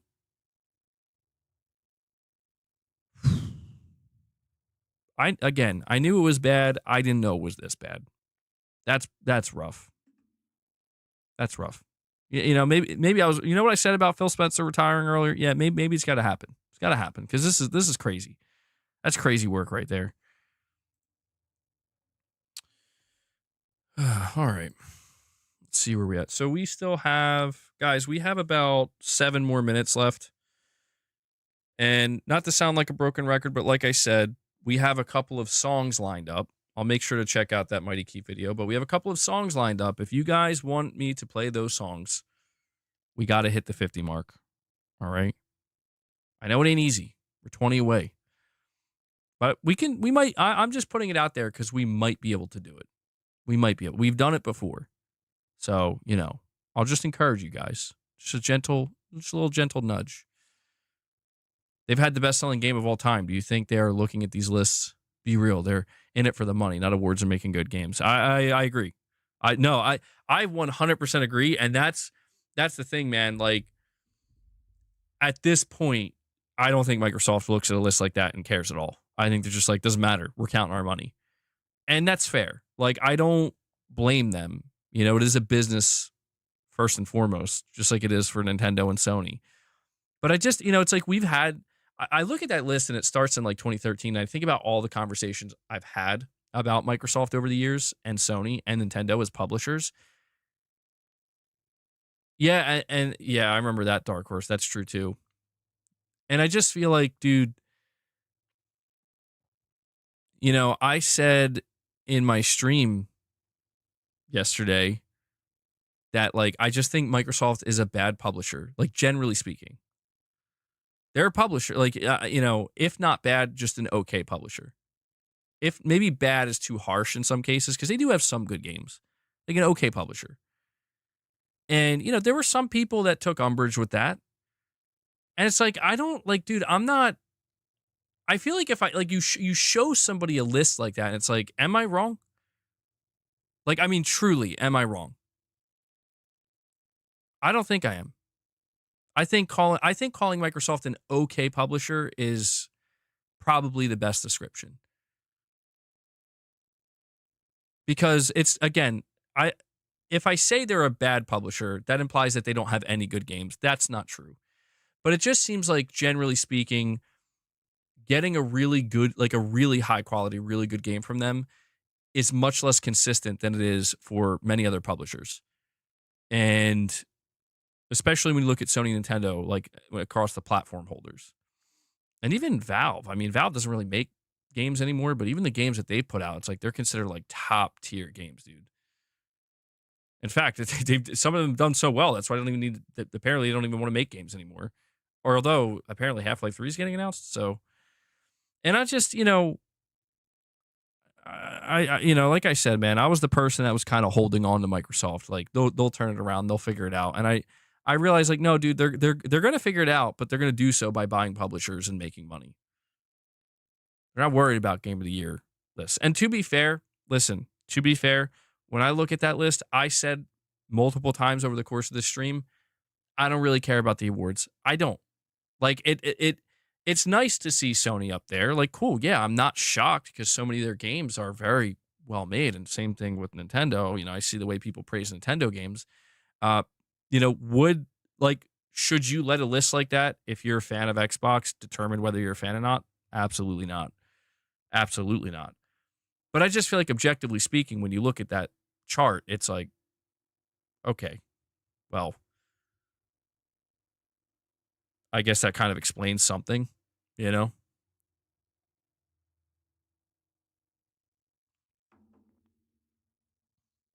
Oh, dude, that would be so funny.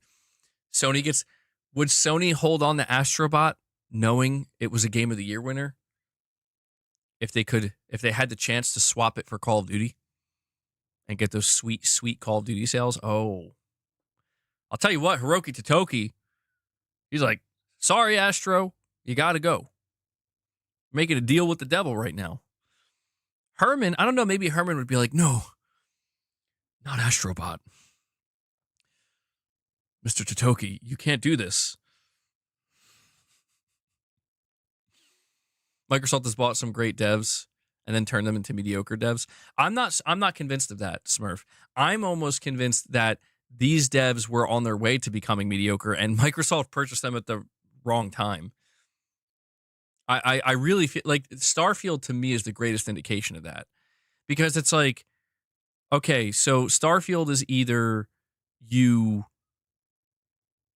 either interfered with it and made it mediocre, or it was just going to be mediocre to begin with. And I feel like, considering how long Starfield was in development, I think Microsoft was like, oh, this is it, baby. Like, we can't go wrong. And I thought the same thing. I don't blame them. I was like, dude, apparently this is going to be like a game of the generation type game. And then it's just like, it's not bad. It's like, it's okay. Seemingly, it's okay. It's good. It's not great. Yeah, I mean, dude, like, that's the thing. I think Microsoft may have saved Bethesda, because Bethesda looked like they took a live service pivot and it was not working. And even when, I don't know, like, I think they'll still have some big, huge games coming down the line. But no, I'm not necessarily saying that Gaming Survivor. Maybe. I don't know, dude. But I'm still rooting for State of Decay 3 and Forza Horizon 6. I'm absolutely rooting for these games. And, well, I'll see what Ninja Theory does next. I'm absolutely rooting for them. But, guys, listen. We have officially hit the 3 hour and 20 minute mark. A little bit. I guess I'll go. I just realized I guess I'll have to go for 10 more minutes. But in that 10 minutes, I'm going to bring up this Mighty Keef video you guys have been asking me to check out. Before I do that, though, I want to ask you to, once again, please hit the like button to help the stream. We're at 188 likes. I want to see if we can hit the 200 mark before we wrap this up. Okay? So we need 12 more likes. And if you want to drop any more support before we wrap up the stream, memberships, membership gifts, super chats, direct donations, now would be the time to do it. But let me get this sorted here. myself back over here. Open up a new window.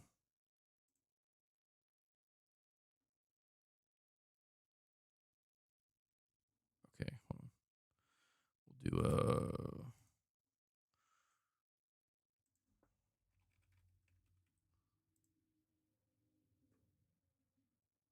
okay.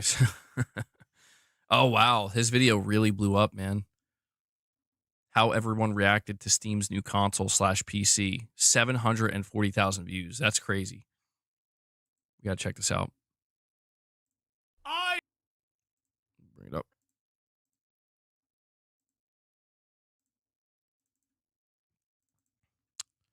Come on, work, damn you. All right. I gotta move my camera over a little bit more though. Ray, you're saying with a $2 super chat, MBG Arcane Redfall. We have to wait for Blade to see. Yeah, I will. Oh, yeah, I keep forgetting about that. Blade is another game I'm looking forward to from Microsoft that they're publishing. Oh, yeah, Blade has the potential to be awesome, dude. I hope it works out because I would love to get a great Blade game. Redfall, yeah, we don't talk about that. All right. Let's see. I am mighty Keef. So I told him you can tune a piano, but you can't tune a fish. Sir, the trailer dropped. What trailer? Steam. Steam fall sales? No. Oh, Steam Deck updates. No. So what is it? Steam is coming out with a PC console hybrid. Nah. You almost had me there. I'm not gonna lie, you almost had me. All right, what's actually happening? I'm serious, sir. Steam is coming out with a Steam machine. It's a PC, but you can plug and play it onto your TV, like a console. What do you mean console? Steam has my games on it. Yeah. Get Xbox on the line right now. What do you want? Did you know about this? Know about what? I'm on the other line arguing with TikTok and Instagram Reels. Steam's coming out with a console. Console? I thought it was just a PC. You plug it into the TV, you start playing games. Damn, these niggas made a console. Well, I knew they were cooking up something. Why do you think I gave up? You could have warned me about this. They can play some of my games on that thing. How do you think I feel? They can play all my games on that thing. This is a catastrophe. Who are you telling? I'm a Microsoft console. Now you can run Microsoft on another console. This looks like a PC as well. So you can mod it, right? It's gonna play games at 4K, 60 FPS with FSR. It's gotta be like $2,000, right? Brokies can't afford that. Steam keeps taking my ideas. I'm about to release the Xbox ROG Ally XXX'' Charles X Xavier, and no one's gonna get it now. They're gonna be the only console that doesn't require payment just to use online services. Damn, why didn't we think about that? We did! And then we started charging them. Oh yeah, I don't think they really enjoyed that. By the way, you talked with Nintendo yet? I'm about to call them right now. Okay, tell them I said hi. What? No, I'm not doing that. Why aren't you panicking? I told you, I already gave up. I already knew about this. Listen, my games are everywhere now. I'm out of the console war. I'm free. I'm looking at beautiful skies, luscious trees. Sega says hi, by the way. Nigga, screw both of y'all. Put Nintendo on the line now. I'm gonna have a heart attack. God of War?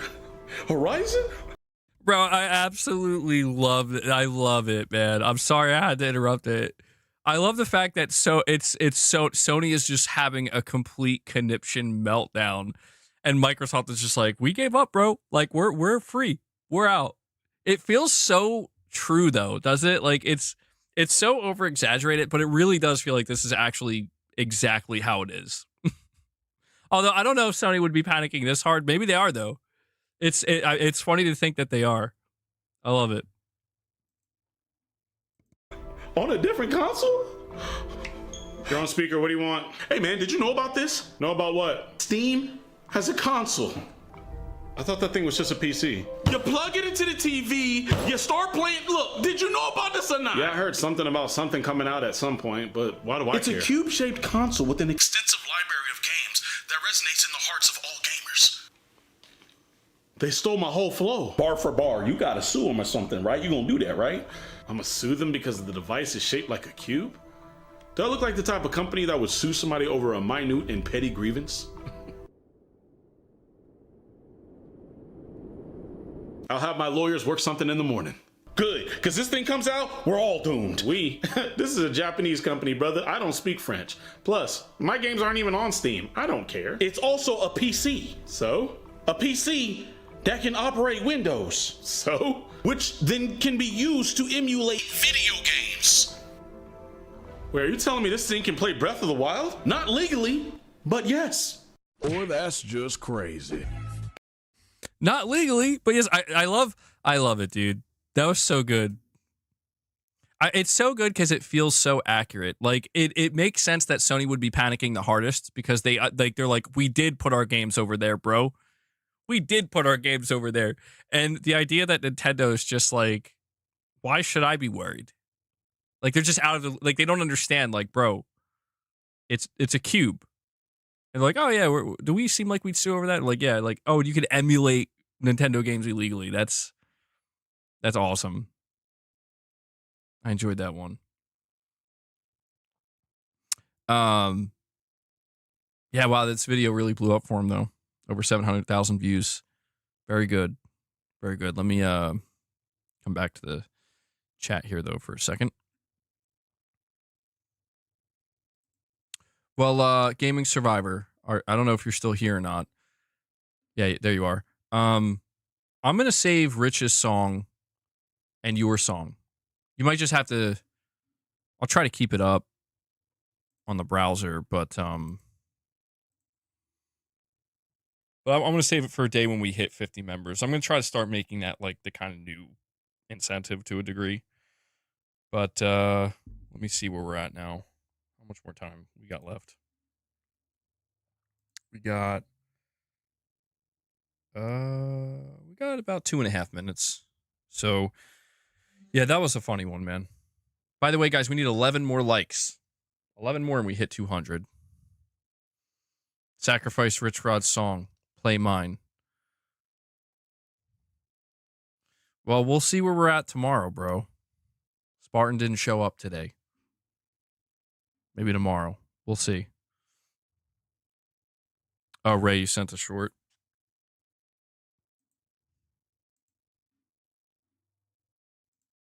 Hold on.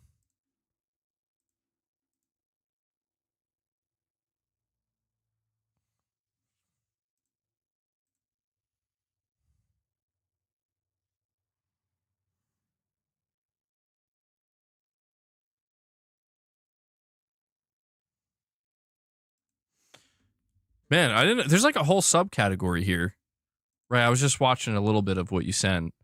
There's like a whole subcategory of people making this kind of content. I don't know why I thought it was. Yeah, I don't know. I guess it makes sense. I've come across a couple of other things. Yeah, maybe we'll check it out tomorrow. I don't want to like overdo it, you know. Plus, I'm going to wrap this up here in just a minute. You're saying Sony is obligated now to release PC at a much later date. We'll see what Sony's plan is for PC going forward. We'll see. Rich, I was telling Gaming Survivor, I will save both of your songs. We'll see if we can hit our goal tomorrow at 50, okay? We hit the goal of 25, and that is for feeding the beast, all right? Tomorrow we'll make hitting the goal of 50. And if we do, we'll play some of these songs. What time tomorrow? Well, I go live at 12 Eastern. So that's when I'll be live. But, you know, I'll probably stream for a couple hours like I normally do. All right, guys, that's going to wrap up today's stream. Thank you all so much for tuning in. Thank you for hanging out with me. Make sure you hit that like button on your way out. I also want to give a big shout out to anybody who dropped support. We hit 30 members today. Really appreciate that. Thank you for the support. Again, if you became a member, if you got gifted a member, go check out the members content when you're finished up here. And also want to thank anybody who dropped any super chats or direct donations. We are completely fan funded here. I can only do what I do because you guys make it possible. So thank you. And I also want to give a shout out to Devil Shooter, who does the timestamps for the streams. If you guys see Devil Shooter in the comments with those timestamps, show him some love, give him some thanks. I know he appreciates it. Devil Shooter, thank you for what you do as well. And that pretty much does it, guys. We should be back here tomorrow with another stream and some more content. So please look forward to that. And yeah, I think that pretty much covers everything. So guys, please enjoy the rest of your day.